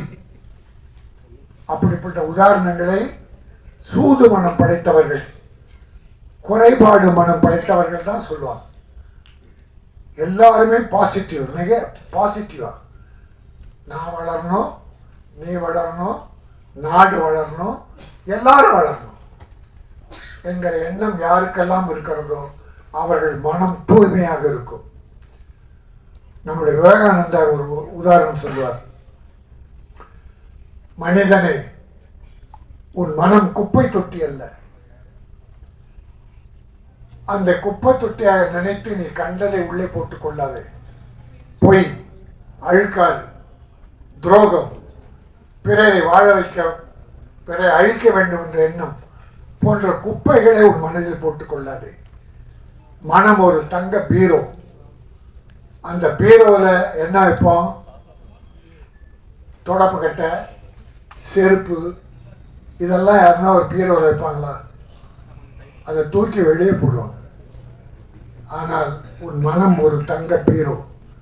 அது நல்லவைகளை வை, பிறர் வாழ வேண்டும் என்கிற வள்ளல் தன்மையை வை. நீ சுத்தமாக இரு, தூய்மையாக இரு, மக்கள் எல்லோரும் உன்னை வாழ்த்துவார்கள். நீ மக்களை வாழ்த்து, பிறரை வாழ்த்துவதாலே நீ வாழலாம் என்பதாலே இந்த சின்ன படத்தை பெரிய படமாக வேண்டும் என்று இறைவன் அருள் வேண்டி வந்திருக்கிறேன். சீசா என்கிற இந்த படம் நல்ல மனம், முகம் தெரியாதவங்களை வச்சுக்கிட்டு, முகம் தெரியாத இயக்குனர், முகம் தெரியாத தயாரிப்பாளர், எல்லா வசதிகளும் இருந்தாலே இன்னைக்கு கஷ்டம். எதுவுமே இல்லாமல் இந்த அளவுக்கு படத்தை எவ்வளவு இன்வெஸ்ட் பண்ணி எப்படி கொண்டு வந்தாங்க அப்படிங்கிறது அந்த கடவுளுக்கு தான் வெளிச்சம். அவங்களெல்லாம் நீங்கள் ஒரு 4 வார்த்தைகள் எங்களை பற்றியெல்லாம் எழுதாதீங்க. இந்த படத்தை பற்றி ஒரு 4 வார்த்தைகள் எழுதுனீங்கன்னா நல்லா, இல்லாட்டியும் நல்லா இருக்குன்னு எழுதுங்க. அதனால ஒன்றும் உங்களுக்கு நீங்கள் குறைஞ்சிட போகிறதில்ல, கொஞ்சம் நல்லா தான் இருக்குது. 3 சாங்ஸ் பார்த்தோம், ஒரு ட்ரைலர் பார்த்தோம், ரொம்ப அழகாக ஒரு இலக்கண பிழை இல்லாமல் இருக்குது. அது நீங்கள் எழுதுறதுல ஒரு தவறும் கிடையாது. அவங்க நல்லா வரணும், வந்தால் திருப்பி திருப்பி நம்ம சமைச்சிக்கிட்டே இருப்போம். இந்த சினிமாவில் சம்பாதிச்ச எவனுமே இதை எடுத்துக்கிட்டு வெளியூர் ஓடி போயிட முடியாது. அந்த டாக்டர் மறுபடியும் இங்கே தான் வருவார், இன்னொரு படம் எடுப்பார். அதே நானே டைரக்டாக இருந்தாலும் இருக்கலாம்ல இருக்கலாம். அதனால் இதுக்கெல்லாம் உங்கள் சப்போர்ட் ரொம்ப தேவைப்படுது. நான் எவ்வளோ உங்களோட கலந்து வளர்ந்து வந்திருக்கேன் அப்படிங்கிறது நமக்குள்ளே இருக்கிற உறவுகள் சொல்லும். ஒரு தனித்தனி பேரை கூட என்னால் சொல்ல முடியும். இயக்குனர் ஒரு வார்த்தை சொன்னார், டைரக்டர் குணா சுப்பிரமணியம். குணாவே போதுமானதாக இருக்குது. சுப்பிரமணியம் குடும்ப கஷ்டம் இருந்தது அப்படின்னு சொன்னார். இது சினிமாவில் இருக்கிற ஒவ்வொருத்தனையுமே கோழையாக்குறது குடும்ப கஷ்டம்தான். அதாவது ஓட்டப்பந்தயத்தில் முதுகில் மூட்டையை கட்டிக்கிட்டு ஓடின மாதிரி சினிமாவில் இருக்கிறவன் குடும்பம் வச்சிருக்கிறது. ஏன்னா இதை நான் அனுபவிச்சுவேன். நான் சென்னைக்கு வரும்போது கிட்டத்தட்ட இந்த சினிமா இருக்கு இல்லைங்களா, இது ஒரு அபூர்வமான சக்தி இருக்கு இந்த சினிமாவுக்கு. தனக்கு வேண்டியவர்களை தானே தேர்ந்தெடுத்துக் கொள்கிறது. நீ எந்த மூலையில போய் இருந்தாலும் உன்னை விடாது. தகுதி இல்லாத ஒருத்தனை நீ எவ்வளவு முயற்சி பண்ணாலும் உள்ள நுழைய விடாது. அதுதான் இதுக்கு நானே ஒரு உதாரணம் அளிக்கிறேங்க. ஐ திங்க் 1979 78 வருஷம் நினைக்கிறேன். நான் அசல் பட்டி கேட்டான். 200% நாட்டுப்புறத்தான். நான் இங்கே இருக்கிற நாகரிகங்கள் எதுவுமே தெரியாது. பஸ்ஸில் ஏறி மதுரையிலேருந்து சென்னைக்கு வரணும். அது சென்னைன்னா என்ன, சென்னையில் யார் இருக்கா, எங்கே வழி இருக்குது, ஒன்றும் தெரியாது.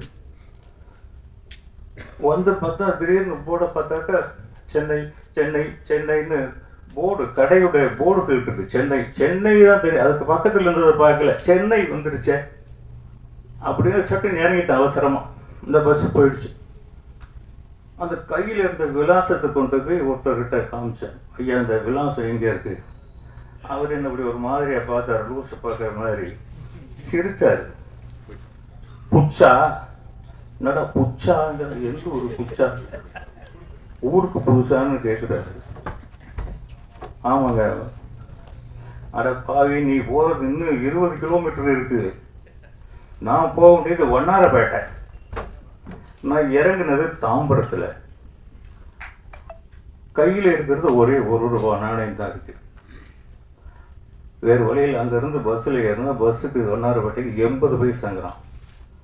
மிச்சம் 20 பைசா. இரவு 11 மணி. இப்போ கொஞ்ச நாளைக்கு முன்னாடி மழை பெஞ்சுது, அந்த மாதிரி மழை பெஞ்சுக்கிட்டே இருக்கு. டக்கு நேரம்னா புப்புன்னு கண்ணு முன்னாடி திருப்பதி கோயில் மாதிரி வெளிச்சம். என்னடா இது அப்படின்னு பார்த்தா மகாராணி தியேட்டர். பாருங்க எவ்வளோ பெரிய சிக்னல் கிடச்சிருக்குன்னு. முதல் படி எடுத்து வச்ச உடனே கண் முன்னாடி மகாராணி தியேட்டர்னு நிற்கிது. அந்த விலாசத்தை காட்டிக்கிட்டு, அப்போ நான் ரொம்ப ஒல்லியாக இருப்பேன், ஒரு குச்சிக்கு துணி போட்ட மாதிரி தான். இதை விட டபுள் கருப்பாக இருப்பேன். இப்போவும் கருப்பு தான். இப்போ என் மனைவி எப்படி தான் என்ன கல்யாணம் பண்ணிக்கிட்டாங்களோ தெரியல எனக்கு. அந்த மழையில் நனைஞ்சிக்கிட்டே அந்த விசாரிச்சுக்கிட்டு அந்த விலாசத்தை போயிட்டு இருக்கிறேன். திருப்பி பார்த்தாக்க மறுபடியும் மகாராணி தியேட்டரே வருது. 2வது சிக்னல். என்னடா மறுபடியும் இதே தியேட்டர் வருது. வந்த வழியை திருப்பி விசாரிச்சுட்டே போகிறேன். திருப்பி நான் போகிற விலாசம் வரல, மறுபடியும் மகாராணி தியேட்டர் வருது. இப்படி 3-4 தடவை போனால் என்னுடைய ட்ராமாவை ஒரு ரிக்ஷாக்காரர் பார்த்துக்கிட்டே இருந்தார். அவர்கிட்ட இந்த விலாசத்தை காமிச்சு, ஐயா இதில் கொண்டு போய் விடுங்க. நான் போக வேண்டிய இடம் அங்கேருந்து 100 அடி தூரம் தான் இருக்குது. அந்த மழையில் இதை நான் கண்டுபிடிக்க முடியல. அந்த ரிக்ஷாக்காரர் பார்த்து 50 பைசா கொடு அப்படின்னாரு. ஐயா இல்லையா 20 பைசா தான் இருக்குது. கொடுத்தானா சாவுகிறாக்கி அதுக்கு இதுன்னு என்னென்னமோ சொல்லிட்டு ஏறி குந்துட்டு சரக்கு அடிக்கிறதுல வந்துக்குது பாரு சாவுகிறாய் அப்படின்னு ஏறி உட்கார வச்சுட்டு ஏறணுன்னு இறக்கி விட்டான். இதுதான் அந்த அட்ரஸ் போ அப்படின்னு. ஆக ஒரு தாய் வயிற்றிலிருந்து எப்படி பிறந்தோமோ அப்படி இந்த சென்னையில் வந்து இறங்கினேன். அந்த 3 தடவை எனக்கு சிக்னல் கொடுத்த அந்த மகாராணி தியேட்டர் தான் நான் சினிமாவுக்கு வர போறேன்னு என் தலையெழுத்து எழுதுச்சுன்னு இன்னைக்கு நான் உணர்றேன். உழைப்பு, அந்த உழைப்பும் சோர்வும். நிறைய பேர் இருக்காங்க, என்ன பேசுறது தெரியல. படம் ரொம்ப நல்லா வந்திருக்கு. உங்களோட சப்போர்ட் கண்டிப்பாக தேவை. டிசம்பர் 3 ஜனவரி 3 ரிலீஸ் ஆகுது. நீங்கள் சப்போர்ட் பண்ணுங்க. தேங்க்யூ. அடுத்தபடியாக டைரக்டர் மைக்கேல் அவர்களை பேச அழைக்கிறோம்.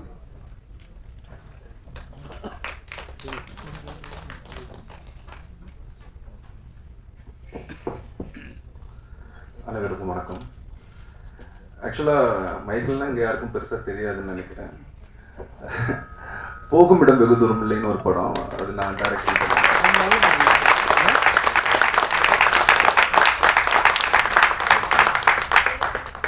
தேங்க்யூ. நான் இது 2வது மேடை எனக்கு இங்கே பிரசாத்தில் பார்த்தேன். வீடியோ இது ஆடியோ எல்லாம் பார்த்தேன். ரொம்ப நல்லா இருந்தது பிரதர். மியூசிக் டைரக்டர் உங்களோட ஒர்க் ரொம்ப நல்லா இருந்தது. டைரக்டர் சார் சூப்பராக இருந்தது. எனக்கு பெரிய எக்ஸ்பீரியன்ஸ் கிடையாது. பத்திரிகை ஊடக நண்பர்களுக்கு நன்றியை தெரிவிச்சுக்கிறேன். ஃபஸ்ட்டு என் படம் ரொம்ப சின்னதாக ஒரு படத்தை பண்ணிட்டு நாங்கள் கொண்டு போய் சேர்க்கறதுக்கு ரொம்ப கஷ்டப்பட்டோம். அது நிறைய பேருக்கு தெரியும்னு நினைக்கிறேன். அதே மாதிரி இந்த மாதிரி சின்ன படங்களுக்கு உங்களால் முடிஞ்ச இதை நீங்கள் பண்ணுங்கள். அது அவங்களுக்கு ரொம்ப யூஸ்ஃபுல்லாக இருக்கும். சீக்கிரம் தேட்டரில் இருக்கும்போதே அதை பண்ணிட்டீங்கன்னா ரொம்ப நல்லாயிருக்கும். தேட்டரை விட்டு ஓட்டுட்டு வந்ததுக்கு பிறகு பண்ணுறது ரொம்ப அது வேல்யூ கம்மி தான். தேட்டரில் இருக்கும்போதே பண்ணிங்கன்னா நல்லாயிருக்கும். தயவு செஞ்சு நல்லா எழுதுங்க. எழுதி வரக்கூடிய இளைய இயக்குநர்களை நீங்கள் தான் கொண்டு முன்னால் நிறுத்தணும். மற்றபடி வந்திருக்கக்கூடிய பெரியவர்கள் அவ்வளோ பேருக்கு எனக்கு நான் நன்றி தெரிவித்துக் கொள்கிறேன். நன்றி நன்றி. அடுத்தபடியாக டைரக்டர் அரவிந்த் ராஜ் அவர்களை பேச அழைக்கிறோம்.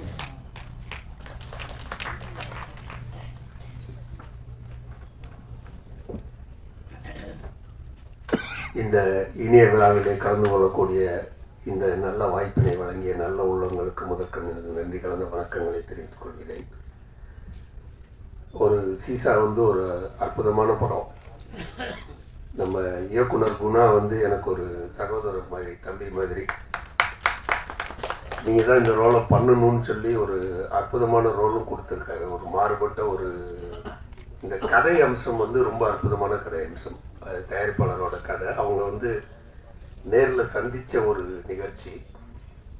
இன்றைய காலகட்டத்திற்கு மிகவும் தேவையான ஒரு விஷயம். இந்த விஷயம் அவர் சொல்ல வந்திருக்க விஷயம், அதை வெளில சொல்லக்கூடாது, அது கதையோட இது. ஒரு அற்புதமான விஷயம், நாட்டுக்கு தேவையான ஒரு விஷயத்தை அதை அற்புதமாக ஒரு வடிவமைச்சு ரொம்ப அருமையாக வந்து பண்ணியிருக்காங்க. இந்த டீம் எல்லாருமே ஒரு குடும்பமாக தான் ஒன்றா தான் வந்து ஒர்க் பண்ணோம். நட்டி சாரோட முதலாக நான் நடித்தேன். ரொம்ப அற்புதமாக இருந்தது அந்த அனுபவம். இது ஒரு நம்ம குணா சார் வந்து ரொம்ப மெனக்கட்டு ரொம்ப நிறைய அதில் கான்சென்ட்ரேட் பண்ணி நல்லா பண்ணியிருக்காங்க. நம்ம கதாநாயகி பாடினி, அவங்கள பற்றி சொல்லணும். அந்த பாடினின்ற பேர் எனக்கு ரொம்ப பிடிச்சிச்சு. அதனால் அது மைண்டில் ஏறிடுச்சு. நான் திரும்ப கேட்டேன், உன் பேர் பாடினியா, ஒரிஜினலாகவே உன் பேர் பாடினியா? ஆமாம் சார், எங்கள் அப்பா வந்து ரொம்ப தமிழ் பற்று, அதனால் எனக்கு வச்சாங்க அந்த பேரை அப்படின்னு சொல்லி. நல்ல ஒரு அருமையான கதை. பத்திரிகையாளர்கள் உங்கள் கையில் இருக்குது. நீங்கள் நிச்சயமாக வந்து இந்த படத்துக்கு வந்து நல்ல வரவேற்பு கொடுப்பீங்கன்ற நம்பிக்கை எனக்கு இருக்குது. ஏன்னா அதுக்கு உள்ளுக்குள்ள அந்த விஷயங்கள் அப்படி அமைஞ்சு இருக்குது. இந்த படத்தை சிறிய படம் பெரிய படம் என்று நீங்கள் நிச்சயமாக பார்க்க மாட்டீர்கள். இந்த படத்தை பெரிய படமாக ஆக்க வேண்டிய பொறுப்பு வந்து உங்கள் கையில் இருக்குது. அவங்க ரிலீஸ் பண்ணுற டைமும் ஒரு நல்ல டைமில் ரிலீஸ் பண்ணுறாங்க, பெரிய அப்போசிங் இல்லாமல். அதனால் இந்த படத்திற்கு முழு ஒத்துழைப்பு கொடுத்து இதை பெரிய அளவுக்கு கொண்டு வரணும். மேடையில் வீட்டிற்கும் நமது கஸ்தூரி ராஜா சார் அவர்களுக்கும், அவர் இப்போ நிறையா நடிக்க ஆரம்பிச்சிட்டாரு. அடுத்த படத்துக்கு மைண்டில் வச்சுக்கோங்க. சார் அற்புதமாக பண்ண ஆரம்பிச்சிட்டாரு. ராஜன் அண்ணா வந்து சொல்லுவாங்க இந்த படத்தை பற்றி. ஏன்னா அவங்க தான் சொல்லுவாங்க, சிறிய படத்துக்கு வந்து அதை வெளியில் கொண்டுட்டு வரதுக்காக அவங்க எந்த அளவுக்கு வந்து பல முயற்சிகள் எடுத்து செஞ்சிட்டு இருக்காங்கங்கிறது எனக்கு நல்லா தெரியும். ஆனால் இது ரொம்ப நல்ல படம், அற்புதமான படம். சிறிய படம் பெரிய படம்னு இல்லாமல் மக்களுக்கு தேவையான ஒரு அருமையான கருத்தை சொல்லியிருக்காங்க. நிச்சயமாக நல்லா வரும். தயாரிப்பாளர் அவர்களுக்கு சிங்கேரவன் சார் தானே, செந்தில்வேலன் சார் அவர்களுக்கு என்னுடைய மனமார்ந்த நன்றி. ஏன்னா அற்புதமான ஒரு டீமை தேர்ந்தெடுத்துட்டு அவர் ஊர்லேருந்து வரவே மாட்டார். ஷூட்டிங் நடக்கிறப்போ ஊர்லேயே இருப்பார். ஏன்னா அவர் டாக்டர், அந்த வேலையை பார்த்துக்கிட்டு அதில் பிஸியாக இருப்பார். அங்கேருந்து டைரக்ட் பண்ணியிருக்காரு பாருங்க. ஏன்னா அவருடைய கதை அது. தான் குழந்தைங்கும் போது அதை பாதுகாக்கணும்ல அவர். அது மாதிரி என்ன ஒரு நம்பிக்கை இருந்தால் அவர் எல்லார்டையும் வந்து ஒத்துட்டு நீங்கள் பண்ணுங்க அப்படின்னு விட்டுருக்காருங்கிறது வந்து ஒரு மிகப்பெரிய விஷயம். அதே மாதிரி ஆதேஷ் சொன்ன மாதிரி வந்து பேமெண்ட்லாம் அவங்க போகிறதுக்கு முன்னாடியே வந்து கொடுத்து விட்டாங்க. ரூசோவுக்கு வந்து ஒரு அருமையான கேரக்டர், ரொம்ப நல்லா பண்ணியிருக்காப்புல. இதில் நானும் பார்த்தேன். ஏன்னா என்னை உட்கார வச்சுட்டு அவர் எடுத்துகிட்டு இருப்பார். அது நம்ம சொல்லக்கூடாது, பல டைரக்டர் நாங்கள் பலரை உட்கார வச்சுருக்கோம். அதனால ரொம்ப அற்புதமான ஒரு கேரக்டர், ரொம்ப நல்லா பண்ணியிருக்காப்புல. எல்லாருமே நல்லா பண்ணியிருக்காங்க.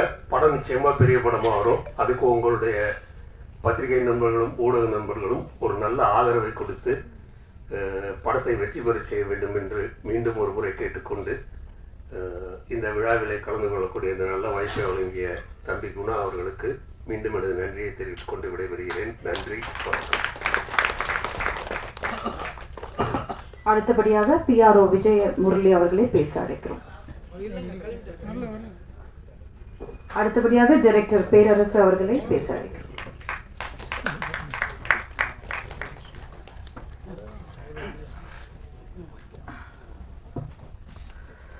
அனைவருக்கும் வணக்கம். இயக்குனர் மைக்கேல் அவர்களுக்கு என்னோட படத்துக்கு பேர் சொன்னார், போகும் இடம் தூரமில்லை. போகும் இடம் வெகு தூரம் இல்லை. அது சொன்ன உடனே எவ்வளோ கைத்தட்டல் பார்த்தீங்களா? அந்த கைத்தட்டல் தான் அந்த படத்தில் நம்ம தேட்டருக்கு போச்சு, பெரிய வசூலாச்சு ஆகலையா அப்படிங்கிற மக்கள் மனசில் போய் செஞ்சிச்சு உங்கள் படம். அந்த கைத்தட்டல் தான் அது ஆதாரம். வாழ்த்துக்கள் சார், நல்ல படம் கொடுத்துருக்கேன், வாழ்த்துக்கள். அடுத்து வாழ்த்து வந்திருக்க எப்பவும் ரெகுலராக எல்லா படத்துக்கும் வாழ்த்து வர ராஜன் ஐயா அவருக்கு நன்றி. அப்புறம் எங்கள் இயக்குனர் கஸ்தூராஜா அவர்களுக்கும் நன்றி. ஏன்னா அந்த சிறிய படங்களில் வந்து அதை வாழ்த்துறதுக்கு பெரிய மனசு வேணும். அதுக்கு டைம் ஒதுக்கி இவ்வளோ நேரம் உட்காந்துருக்காங்கன்னா அதை நன்றி சொல்லி ஆகணும். திரையுலகில் வந்து வாரிசுன்னு இருக்கு. அரசியலில் வாரிசு ஜெயிக்கிறது ஈஸி, பணம் இருந்தால் போதும். ஆனால் திரையுலகில் வாரிசு ஜெயிக்கிறதுக்கு திறமை இருக்கணும். அறிமுகத்துக்கு மட்டும்தான் யூஸ் ஆகும். கஸ்தூராஜோட 2 வாரிசுகள், ஒன்று வைரம், ஒன்று தங்கம். ஏன்னா கஸ்தூராஜா இயக்குனர் பையன் அப்படிங்கிறதுக்காக டைரக்டர் கஸ்தூராஜாவோட பையன் அப்படிங்கிறனால கதாநாயகன் ஆகிட்டார். அது அறிமுகம் மட்டும்தான். இன்னைக்கு இயக்குனராக மிகப்பெரிய இயக்குனராக இருக்கார் செல்வராகவன். நடிகர்கள் இன்னைக்கு தவிர்க்க முடியாத மிகப்பெரிய விதத்தில் இருக்கார் தனுஷ் சார்.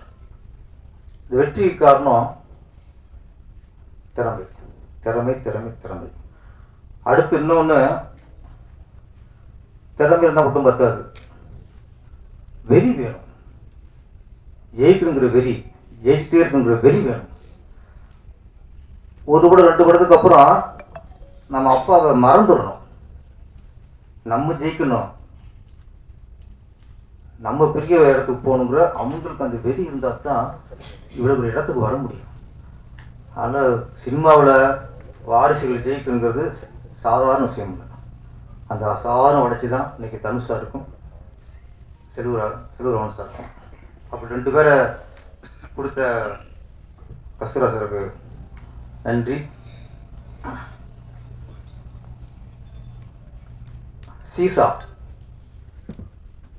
சீசானா மீனிங் எல்லாருக்கும் தெரியும். இந்த விளையாட்டு வாங்கல, பார்க்கலாம் பார்த்துருப்பீங்க.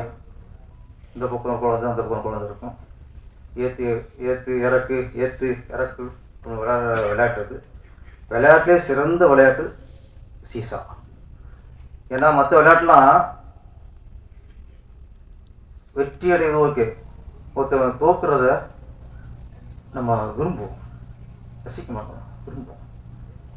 இதுதான் ஒருத்தன் இறங்கும்போது ஏறம் ரசிப்பான், திருப்பி இறங்கும்போது அவன் ரசிப்பான். ஏறி இறங்கும்போது இந்த விளையாட்டில் அற்புதமான விளையாட்டு. இந்த படத்துக்கு இந்த தலைப்பு எந்த அளவுக்கு பொருத்தங்கிறது படம் பார்த்தா தான் தெரியும். ஆனால் இதுக்கப்புறம் சினிமாவில் பண்ணிட்டோம் சகஜம்தான். இயக்குனர் குணா சுப்பிரமணியத்திற்கு நீ இறக்கம் வரக்கூடாது, ஒன்லி ஏற்றம் தான். அவர்கிட்ட பிடிச்ச விஷயம் பக்தி, கடவுள் பக்தி. நம்ம ஒரு இயக்குனராக முயற்சி பண்ணுறோம். அப்போ ஒரு பிடிச்சிட்ட தொடர்ந்து 10-15 முயற்சி பண்ணி அதுக்கப்புறம் அப்பாயின்மெண்ட் வாங்கி அதுக்கப்புறம் அவர்கிட்ட கதை சொல்லி அந்த கதை பிடிச்சி போய் அந்த படத்து மூலமாக ஒரு இயக்குனர் ஆனார்னா நம்ம அங்கே கடவுள் நம்பணும்னு அவசியம் இல்லை, முயற்சி. அவர் கதை நல்லா இருக்குது, அவர் திறமை இருக்குது. அந்த திறமையை புரிஞ்சுட்டு தயாரிப்பாளருங்கிற யார், சினிமா தொழில் உள்ளவர், படம் பண்ணுறவர். அது ஒரு வியாபாரம். அப்போ இந்த கதை சரியாக வரும்ட்டு வியாபாரத்துக்காக கதையை ஓகே பண்ணி அவரை இயக்குனர் ஆக்குறங்கிறது அந்த இயக்குனரோட திறமை தான், முயற்சி தான். இன்னைக்கு எங்கே கடவுள் பக்தி வேலை செய்யுதுன்னா, இங்கே இருக்க தயாரிப்பாளர் டாக்டர் செந்தில்வேலன், அவர் திரைப்பட தயாரிப்பாளர் அல்ல, அவர் தொழில் டாக்டர். இவர் அங்கே ஒரு பேஷண்டாக போனவர், இவரை பற்றி அவர் விசாரிக்க, இவர் ஒரு தொழிலை பற்றி சொல்ல, அங்கே ஒரு டாக்டர் வந்து இவரை டைரக்டர் ஆகிறார். அங்கே தான் கடவுள் இருக்கார். அது முயற்சி திறமைக்கலாம் அடுத்த விஷயம். அப்போ அங்கே கடவுளை நம்பி ஆகணும். இன்னும் நல்லா சொன்னார், செந்தில் வேலன் எனக்கு சிவன், சூனாமிடம் எனக்கு சக்தி. நம்ம சாமியை வந்து கோயிலில் தேடணும் அவசியம் இல்லை, அங்கே போய் சிலையில் பார்க்கணும் அவசியம் இல்லை. தக்க சமயத்தில் நம்ம வாழ்க்கையில் யார் உதவி பண்ணுறாங்களோ அவங்க தான் கடவுள். அங்கே கடவுளுக்கு உருவம் இருக்கு. இப்போ இயக்குனர் குணா சுப்பிரமணியத்தை பொறுத்த வரைக்கும் சிவனோட உருவம் நம்ம லிங்கமா அதெல்லாம் இல்லை, செந்தில் வேலன் தான். சக்தியின் உருவம் சூனாமடம் தான். என்னைக்கு ஒருத்தர் நமக்கு உதவி செஞ்சவரை தெய்வம் நினைக்கிறாங்களோ அவங்களோட உயர்ந்தவங்க யாருமே இல்லை சார். இங்கே குணா சுப்பிரமணியங்கிறது அவர் இயக்குனர் அப்படிங்கிறத விட முதல்ல ஒரு நன்றியுள்ள மனிதராக இருக்கார். அந்த அந்த நல்ல உள்ளமே நம்மளுக்கு வெற்றிக்கு வழிவகுத்துறோம். அப்புறம் தயாரிப்பாளர் வெற்றி வேலன், சரி செந்தில் வேலன், அவர் மருத்துவராக இருந்தால் கூட அவருக்குள்ள ஒரு கலைஞர் இருந்திருக்காரு, அவங்களுக்குள்ள கதாசிரியர் இருந்திருக்கிறார் சார். நம்மளை பற்றி எல்லாருக்குள்ளேயும் ஒரு கதை இருக்குது சார். எல்லா மனிதருக்குள்ளேயும் ஒரு ஒரு பிரச்சனை இருக்கும், ஒரு கதை இருக்கும். அது அவங்களுக்கு கதையாக தெரியாது. ஹோட்டலில் ஒர்க் பண்ணுறவங்களுக்குள்ள ஒரு கதை இருக்கும், குப்பை எழுறாங்களா அவங்களுக்குள்ள ஒரு கதை இருக்கும், துணிக்கடை ஒர்க் பண்ணுறவங்கள ஒரு கதை இருக்கும். எல்லாருக்குள்ளேயும் ஒரு கதை இருக்கும். நம்மள என்ன நினைக்கிறோம், அது கதையை நினைக்கிறது, நம்ம பிரச்சனை நினைக்கிறது. எனக்கு இந்த பிரச்சனை, எனக்கு தங்கச்சியால் பிரச்சனை, எனக்கு மச்சானால பிரச்சனை, எனக்கு பார்ட்னரோட பிரச்சனை. எல்லாருமே நமக்குள்ள கதையை பிரச்சனை சொல்லிட்டு இருக்கோம். ஆனால் டாக்டர் தான் அவருக்குள்ள பிரச்சனையை கதையாக சொல்லியிருக்காரு. அப்போ நம்ம பிரச்சனையா இல்லாமல் அந்த கதையை பார்த்தாலே அதை ரசிச்சுக்குவோம். அழகாக வேலை வாங்கியிருக்காரு எல்லாரும். அவர்கிட்ட நான் கற்றுக்கிட்ட விஷயம் சார். இது ப்ரொடியூசர் சார். ஸோ ப்ரொடியூசர் இந்த படம் நான் அவருக்கு பண்ணது எனக்கு ஒரு பெரிய ஆப்பர்ச்சுனிட்டியாக பார்க்குறேன். ஸோ எல்லா டெக்னீஷியனுக்கும் இப்படி ஒரு ப்ரொடியூசர் அமையணும்னு ஒரு ஆசை இருக்கும். அது வந்து செந்தில் வேல் சார். அவர் வந்து என்ன பண்ணாருன்னா ஒரு க்ரியேட்டிவ் ஃப்ரீடம், ஃபினான்ஷியல் ஃப்ரீடம் எல்லாமே எனக்கு கொடுத்தாரு.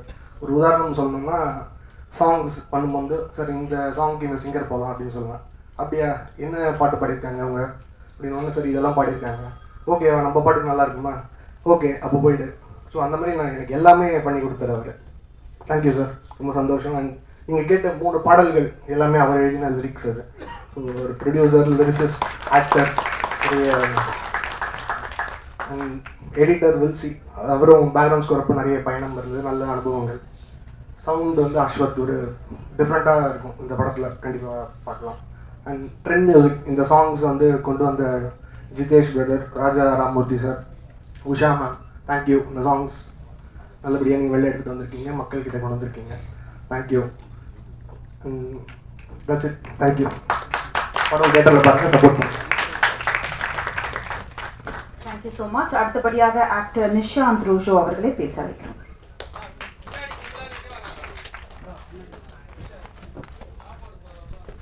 எல்லாருக்கும் வணக்கம். மேடையில் அமர்ந்திருக்கும் பெரியவர்களுக்கும் மேடையில் முன்னால் அமர்ந்திருக்கும் பெரியவர்களுக்கும் எல்லாருக்கும் வணக்கம். முக்கியமாக அந்த படத்தோட டைரக்டர் ஃபர்ஸ்ட் என்னை மீட் பண்ணும்போது ஃபுல் ஸ்கிரிப்ட் சொன்னார். நான் சொன்னேன் சத்தியமாக முடியாது சார், என்னை அதில் 3 விதமாக நடிக்க சொல்கிறீங்க, அதில் வாய்ப்பே கிடையாது அப்படின்னேன். இதில் என்னைய வச்சு காமெடி பண்ணிடாதீங்க அப்படின்னேன். இல்லை பிரதர், நான் உங்கள் படங்கள் பார்த்துருக்கேன், ஒரு 2 படம் பண்ணியிருக்கீங்க, அதில் கண்டிப்பாக என்ன உங்களால் முடியும், என்னால் அவுட்புட் கொண்டு வர முடியும்னு. சரி, என்னை நம்பி இந்த வாய்ப்பை கொடுத்ததுக்கு நன்றி டேரக்டர் சார். அண்ட் இதை ஒத்துட்டு ஓகே இவனை ஒரு கேரக்டராக இந்த படத்தில் ஒரு முக்கியமான ஒரு கேரக்டராக போடலான்னு ப்ரொடியூசர் சார் உங்களுக்கு ரொம்ப நன்றி. அண்ட் முக்கியமாக இந்த படத்தில் the legendary actor and cinematographer Natty sir, உங்களுக்கு ரொம்ப தேங்க்ஸ் சார். என்னென்னா இவ்வளோ பெரிய ஒரு லெஜெண்டரி ஆக்டர் அண்ட் சினிமாட்டோகிராஃபர் நீங்கள் வந்து ஒரு ஒரு அப்கமிங் ஆர்டிஸ்ட்க்கு ஒரு ஸ்க்ரீன் ஸ்பேஸ் கொடுத்து இந்த இடத்துல நிற்க வைக்கிறீங்க அப்படின்னா அது ஒரு பெரிய விஷயம். ஏன்னா எல்லா ஆக்டர்ஸும் அது பண்ணுறது கிடையாது. ஸோ அந்த மாதிரி நீங்கள் இப்படி அப்கமிங் ஆர்டிஸ்ட்டுக்கு சப்போர்ட் பண்ணி எங்கள் எல்லாரையுமே இங்கே ஸ்டேஜுக்கு மேலே ஏற்றி இப்படி நிற்க வச்சதுக்கு ரொம்ப நன்றி sir. Thank you so much sir. And heroine Padini, Padini, thank you so much. And Murthy, Ravi bro, எல்லாருக்கும் ரொம்ப thanks. Murthy brother, we have நிறைய ட்ராவல் பண்ணியிருக்கோம். Thank you so much. அண்ட் முக்கியமாக இந்த படத்தோட கதாநாயகன், இந்த விழாவோட கதாநாயகன் சரண் பிரதர். இந்த music has come out really well. நல்லா பண்ணியிருக்கீங்க, சூப்பராக இருக்குது சாங்ஸ் கேட்கவே. So thank you brother.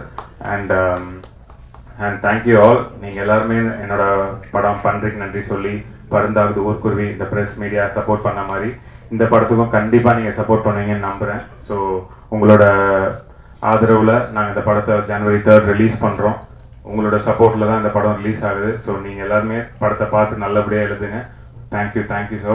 And thank you for giving me this opportunity. Thank you all. Thank you so much. அடுத்தபடியாக படத்தின் கதாநாயகி பாடினி குமார் அவர்களை பேச அழைக்கிறோம்.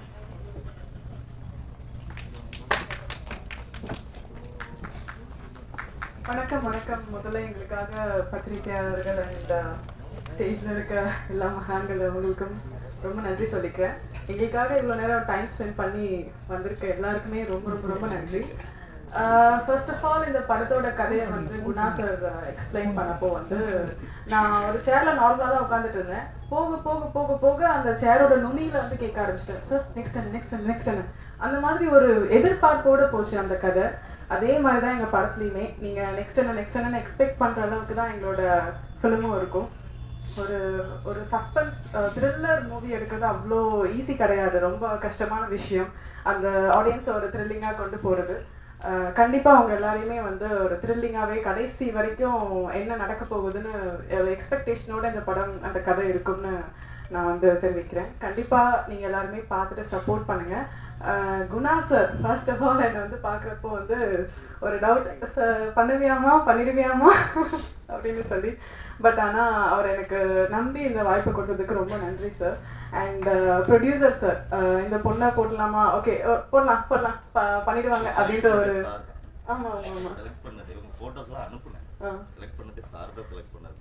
ஆமாம் சார் தான் என் மேலே ஒரு நம்பிக்கை வச்சு செலக்ட் பண்ணாங்க. ரொம்ப நன்றி sir, Senthil sir.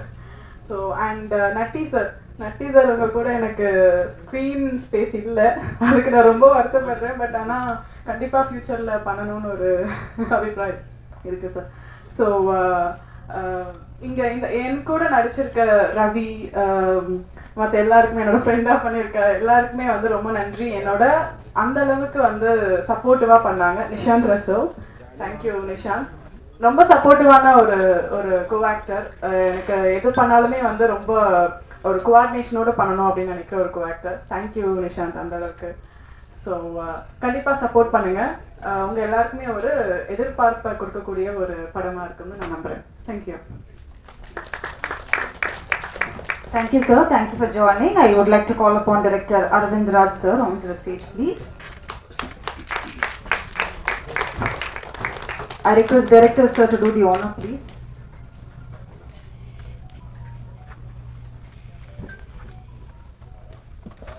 Karthi. Put.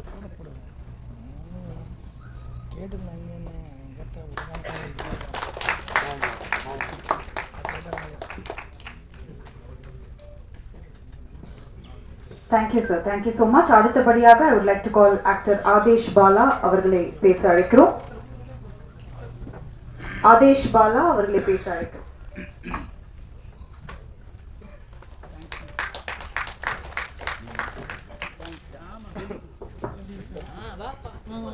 என்னுடைய தாய் தந்தையருக்கு என்னுடைய முதல் வணக்கம் மற்றும் மேடையில் அமர்ந்திருக்கக்கூடிய எல்லா பெரியவர்களுக்கும் மற்றும் இங்கே வாழ்த்து வந்திருக்கும் அன்புள்ள அனைவருக்கும் மற்றும் மீடியா நண்பர்களுக்கும் பிடிஎம்களுக்கும் என்னுடைய பணிவான வணக்கங்கள்.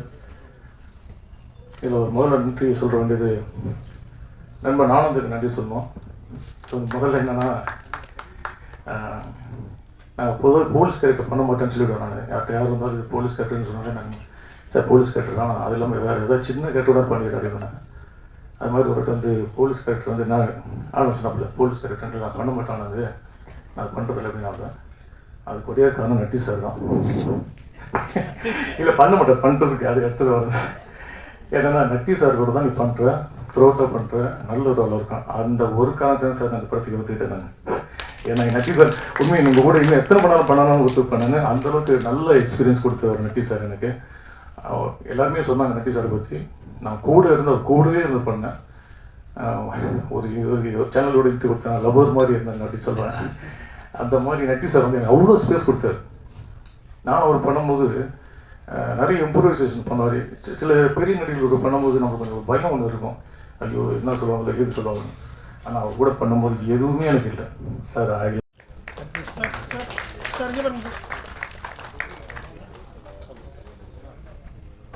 அடுத்தபடியாக மூர்த்தி அவர்களை அன்போடு மேடைக்கு அழைக்கிறோம். I request producer sir to do the honor please.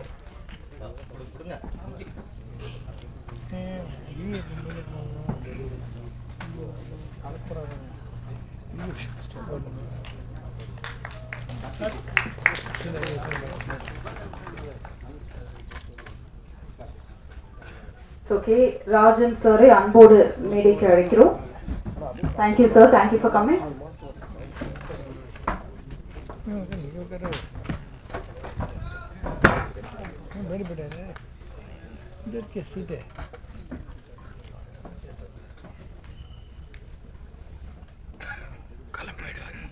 அடுத்தபடியாக I would like to call upon SR Anand Kumar அவர்களை அன்போடு மேடைக்கு அழைக்கிறோம். I request the director to do the honor please.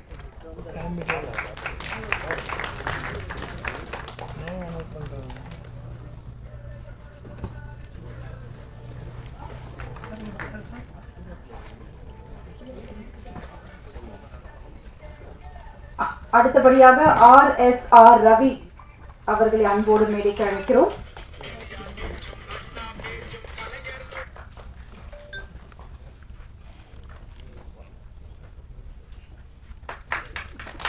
அடுத்தபடியாக லிபியா ஸ்ரீ அவர்களை, அடுத்தபடியாக ராஜநாயகம் அவர்களை அன்போடு மேடைக்கு அழைக்கிறோம். I request the producer sir to do the honor please.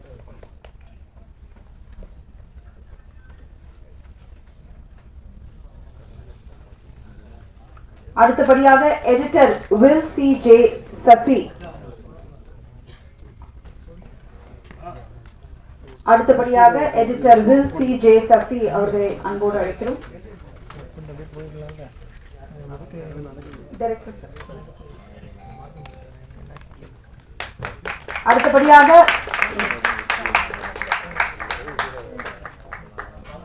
அடுத்தபடியாக ஆர்ட் டைரக்டர் சோலை அன்பு பிரபாகர் அவர்களை அன்போடு மேடைக்கு அழைக்கிறோம். அடுத்தபடியாக சவுண்ட் டிசைனர் RK அஸ்வித், அடுத்தபடியாக நடன இயக்குனர் அபிசென் ஜெயராஜ் அவர்களை அன்போடு மேடைக்கு அழைக்கிறோம். I request producer sir to do the honor please.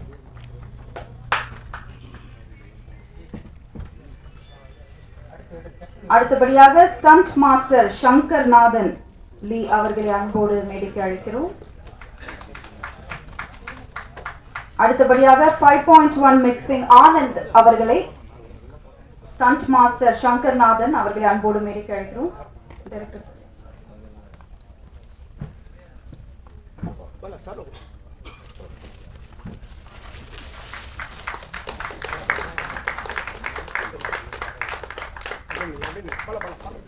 அடுத்தபடியாக 5.1 மிக்சிங் ஆனந்த்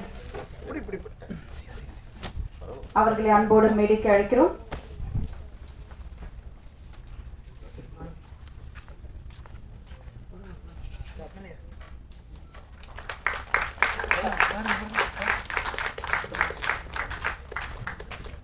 அடுத்தபடியாக ஆனந்த் அவர்களுக்கு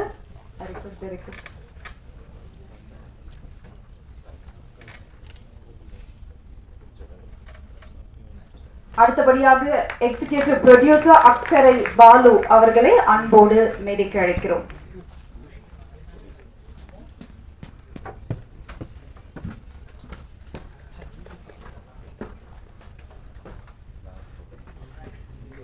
அடுத்தபடியாக DI கார்த்திக் வி அவர்களை அன்போடு மேடைக்கு அழைக்கிறோம். கார்த்திக் வி அவர்களை அன்போடு மேடைக்கு அழைக்கிறோம்.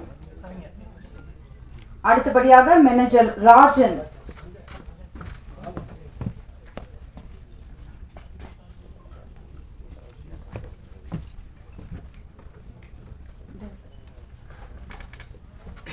அடுத்தபடியாக சிஜி பிக்சல் ஆர்ட்ஸ் துரை விநாயகமூர்த்தி அவர்களை அன்போடு மேடைக்கு அழைக்கிறோம். விநாயகமூர்த்தி அவர்களை அன்போடு மேடைக்கு அழைக்கிறோம். அடுத்தபடியாக மேக்கப் மேன் டி ராமச்சந்திரன் அவர்களை அன்போடு மேடைக்கு அழைக்கிறோம். அடுத்தபடியாக costume designer V Muthu MSTK அவர்களை அன்போடு மேடைக்கு அழைக்கிறோம். அடுத்தபடியாக from Trend Music Jitesh, I call upon Jitesh onto the stage please. ஒரு சில காரணம்னால ராஜாராம் மூர்த்தி சாரால வர முடியல, so I request Jitesh to do it. Thank you so much. And அடுத்தபடியாக உதவி இயக்குனர்கள் யா அவர்களை yes please.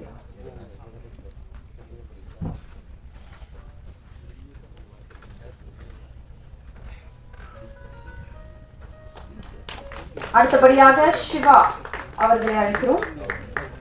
சிவா.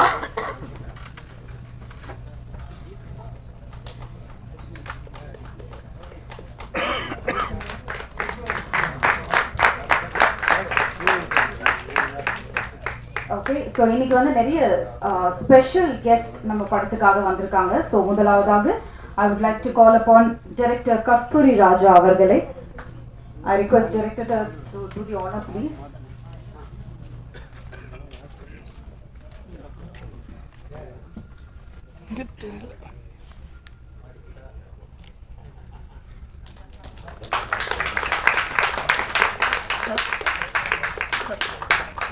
அடுத்தபடியாக டைரக்டர் பேரரசு அவர்களுக்கு.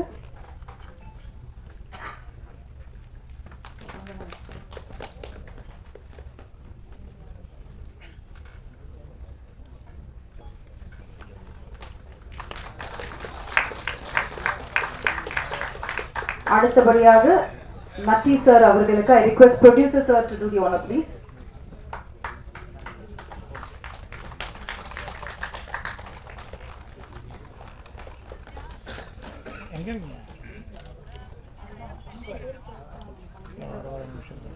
அடுத்தபடியாக பாடினி அவர்களுக்கு.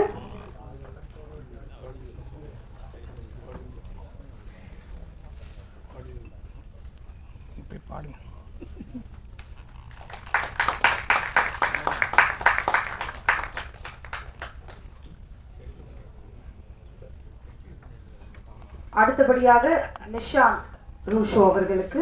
நிஷாந்த் ரூஷோ அவர்களுக்கு.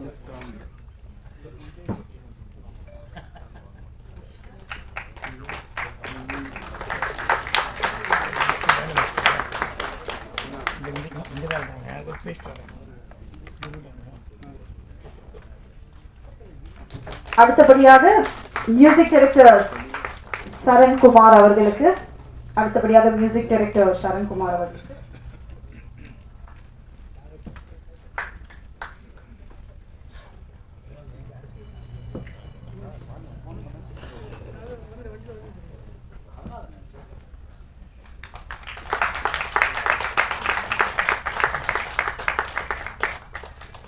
அடுத்தபடியா கே ராஜன் ஐயா அவர்களுக்கு. I request Kasthuri Raja sir to do the honor please.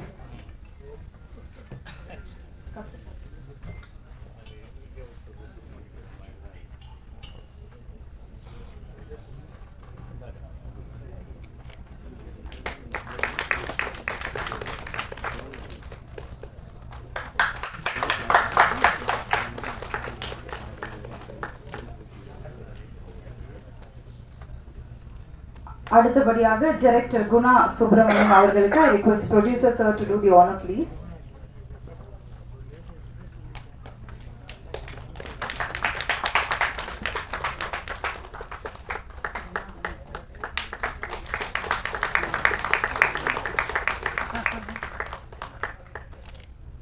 அடுத்தபடியாக தயாரிப்பாளர் டாக்டர் செந்தில் வேலன் அவர்களுக்கு. I request Kasthuri Raja sir to do the honor please to the producer.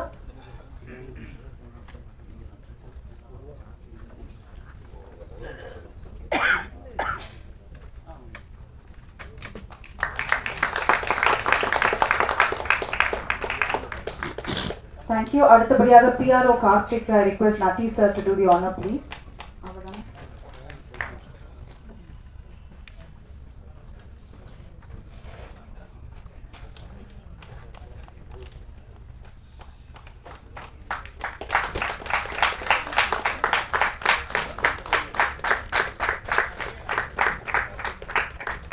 Thank you so much. So முதலாவதாக I would like to call upon Director Guna Subramaniam அவர்களை பேச அழைக்கிறோம்.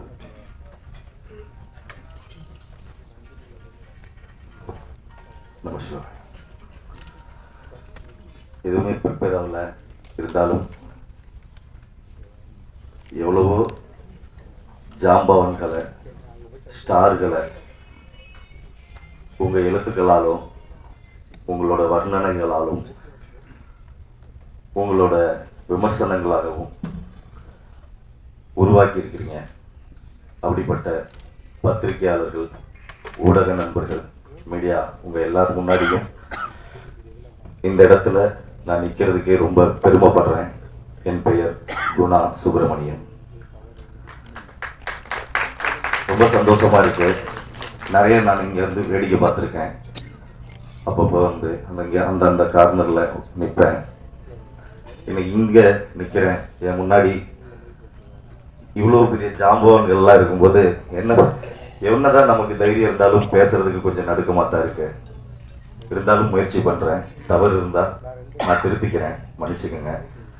அடுத்தபடியாக நான் அதை முதலாவதா எல்லாரும் மாதிரி எனக்கும் கொஞ்சம் கடவுள் பக்தி, கடவுள் நம்பிக்கை அதிகம் சின்ன வயசுல இருந்தேன். அதனால நான் நினைப்பேன், எனக்கு ஒரு எண்ணம் இருந்துச்சு. எங்கள் தமிழையா சொல்லி கொடுப்பாரு, எங்கள் பாரின்னு சொல்லிட்டு எங்கள் ஸ்கூல் வாத்தியார் தமிழையா. அவர் சொன்ன எல்லாமே எனக்கு படிப்பில் ஞாபகம் இருக்கா. சில விஷயங்கள் மட்டுமே ஞாபகத்தில் எடுத்துக்குவேன் நான். அதில் அது மட்டும்தான் புரிஞ்சுது. எண்ணியாங்கு எய்துப எண்ணிய திண்ணிய ராகப்பேரின் அப்படிங்கிற குரல். அதே மாதிரி எதுவாக நீ நினைக்கிறாயோ அதுவாகவே ஆகிறாய் அப்படின்னு சொல்ற விவேகானந்தரோட பொன்மொழிகள். இதெல்லாம் ஞாபகத்திலே எனக்கு இருக்கும். அதை நோக்கி சரி நம்ம இந்த மாதிரி வரணும்னு சொல்லிட்டு ஓடின ஓட்டத்தில் இப்போ நிற்கிற இடம் இந்த இடம். இதுக்கு ஒரு பெரிய காரணம் என்னன்னா, நாங்களாம் அடையாளம் தெரியாமையே எங்கேயோ ஒரு ஊரில், ஏன்னா சரியான தடத்துக்கு தெரியாது. இன்னைக்கு இருக்க அத்தனை தீமையான பழக்கங்கள் எல்லாமே எனக்கு இருந்துச்சு. ஆமாம், அப்படி அதெல்லாம் கடந்து நான் நினைக்கிற அந்த கடவுள் சிவன் பார்வதியா, சிவனா எங்க ப்ரொடியூசர் சார் தோன்றுவார்னு அது மட்டும் நான் நினைக்கல. பார்வதியா எங்க மேடம், எங்க சுகுணாராம மேடம் சாரோட அவங்க சிவன் பார்வதியா இருந்து அதாவது வழி நடத்தி நீ டைரக்ட் பண்ணுங்க. ஒரு 7 வருஷத்துக்கு முன்னாடி 8 வருஷத்துக்கு முன்னாடி சொன்னார். ஒரு பேஷண்டாக தான் அவர்கிட்ட நான் அறிமுகமானேன், எங்கள் சார்கிட்ட, ப்ரொடியூசர் சார்கிட்ட. அப்போ சொன்னார், என்ன பண்ணிட்டு இருக்கீங்க? இதெல்லாம் பண்ணிட்டு இருக்கேன் சார். இப்படி போனேன், நிறைய தோல்விகள், நிறைய பிரச்சனைகள், குடும்பம் வர, அதையும் காப்பாற்றணும், அப்படியே ஓடிட்டு இருக்கேன் சார் அப்படின்ட்டு. சரி ஒன்று பண்ணுவோம் ஒரு நாள், சரியா அப்படின்னு சொல்லி நான் ஞாபகம் வச்சுக்கிறேன் அப்படின்னாரு. அதுக்கப்புறம் தொடர்ந்து அவரை ஃபாலோ பண்ணிட்டு அவருக்கு தொடர்பு கொண்டுகிட்டே இருந்தேன். ஒரு நாள் வந்துச்சு, ஒன்று பண்ணுவோம்னா ரெடி பண்ணுங்க அப்படின்னாரு. ரெடி பண்ணி கொடுத்தேன். இன்னும் கொஞ்சம் எனக்கு என்ன தோணுதுன்னா, வெறும் இது பொழுதுபோக்கா மட்டும் இல்லாமல் வாழ்க்கையில் நம்மளும் வாழ்ந்துட்டோம், நம்ம மூலமாக ஏதாவது சொல்லணும்னு நினைக்கிறேன், ஒரு ஸ்ட்ராங்கான ஒரு விஷயத்த சொல்லலாம் அப்படின்னு தோணுது அப்படின்னேன். அப்படி சொன்னார். ஓகே சார், எப்படி சார் சொல்லலாம் அப்படின்னு எனக்கு தோணுச்சு. அந்த இடத்துல கேட்டேன். அப்புறம் அவரே ஒரு ஸ்டோரி சொன்னார், இந்த மாதிரி இது இப்படி போகுது இந்த மாதிரி அப்படின்ட்டு.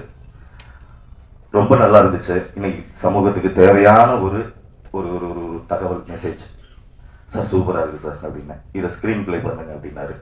பண்ணணும். இந்த சீசா உருவாச்சு. இந்த சீசாங்கிறது இப்போ நீங்கள் எல்லாம் இவ்வளோ தூரம் இங்கே வந்திருக்கிறதுக்கு என்னோட கடவுள்களான எங்கள் சார் 2 பேருக்கும் ரொம்ப நான் நன்றி கடன் பட்டிருக்கேன். அதே மாதிரி இந்த முகம் தெரியாத ஒரு நபருக்கு தன்னோட முகத்தை கொடுத்த எங்கள் தலைவன் நட்டி சார். உண்மையாலுமே யாரோ ஒருத்தன், நான் பெரிய டைரக்டர் அசிஸ்டண்டாகவும், பெரிய டைரக்டர் எங்கள் சார்லாம் இருக்காரு. நான் சார்கிட்ட எல்லாம், ஜனா வெங்கட் சார்கிட்ட எல்லாம் அசிஸ்டண்டாக ஒர்க் பண்ணல. ரொம்ப நன்றி சார். ஆனால் அவர் கூடவே அவருக்கு ஹெல்ப்பாக இருந்து எல்லா வேலையும் செஞ்சு கொடுத்துட்டு நான் கவனிப்பேன்.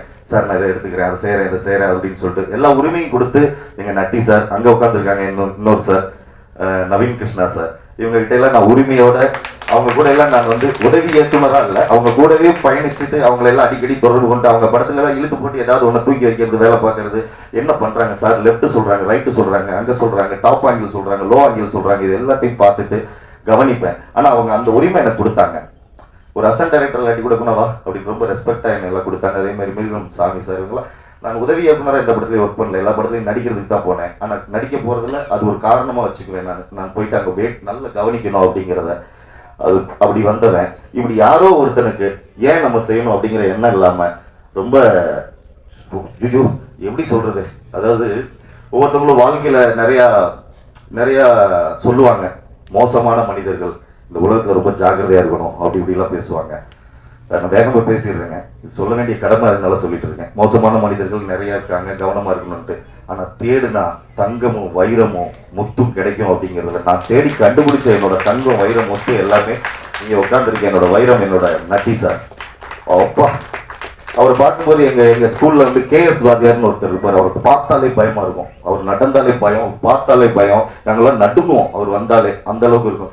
சாரை பார்க்கும்போது எனக்கு வந்து அந்த முகத்தில் வந்து எந்த படத்துலையும் சார் அழுது நடித்த மாதிரி எனக்கு தெரியலையா, சார் அப்படியே கம்பீரமாகவே பார்த்துட்டோம், நம்ம கம்பீரமாகவே பார்த்துட்டோம். அப்படிங்கும்போது எனக்கு சார் இருக்கும்போது மட்டும் பேசுறதுக்கு வரவே வராது. சார்கிட்ட போய் உட்காந்தேன்னா திக்குவேன் நான், அந்த மாதிரி எனக்கு இருக்கும். சார்கிட்ட அது என்னமோ தெரியல, கமல் சார் சொல்ற மாதிரி என்ன மாயமோ தெரியலங்கிற மாதிரி அவரு இப்ப கூட அவரை பார்த்தாங்க நின்றுக்குது. இங்கிட்ட நின்று பேசும்போது நல்லா இருக்கு.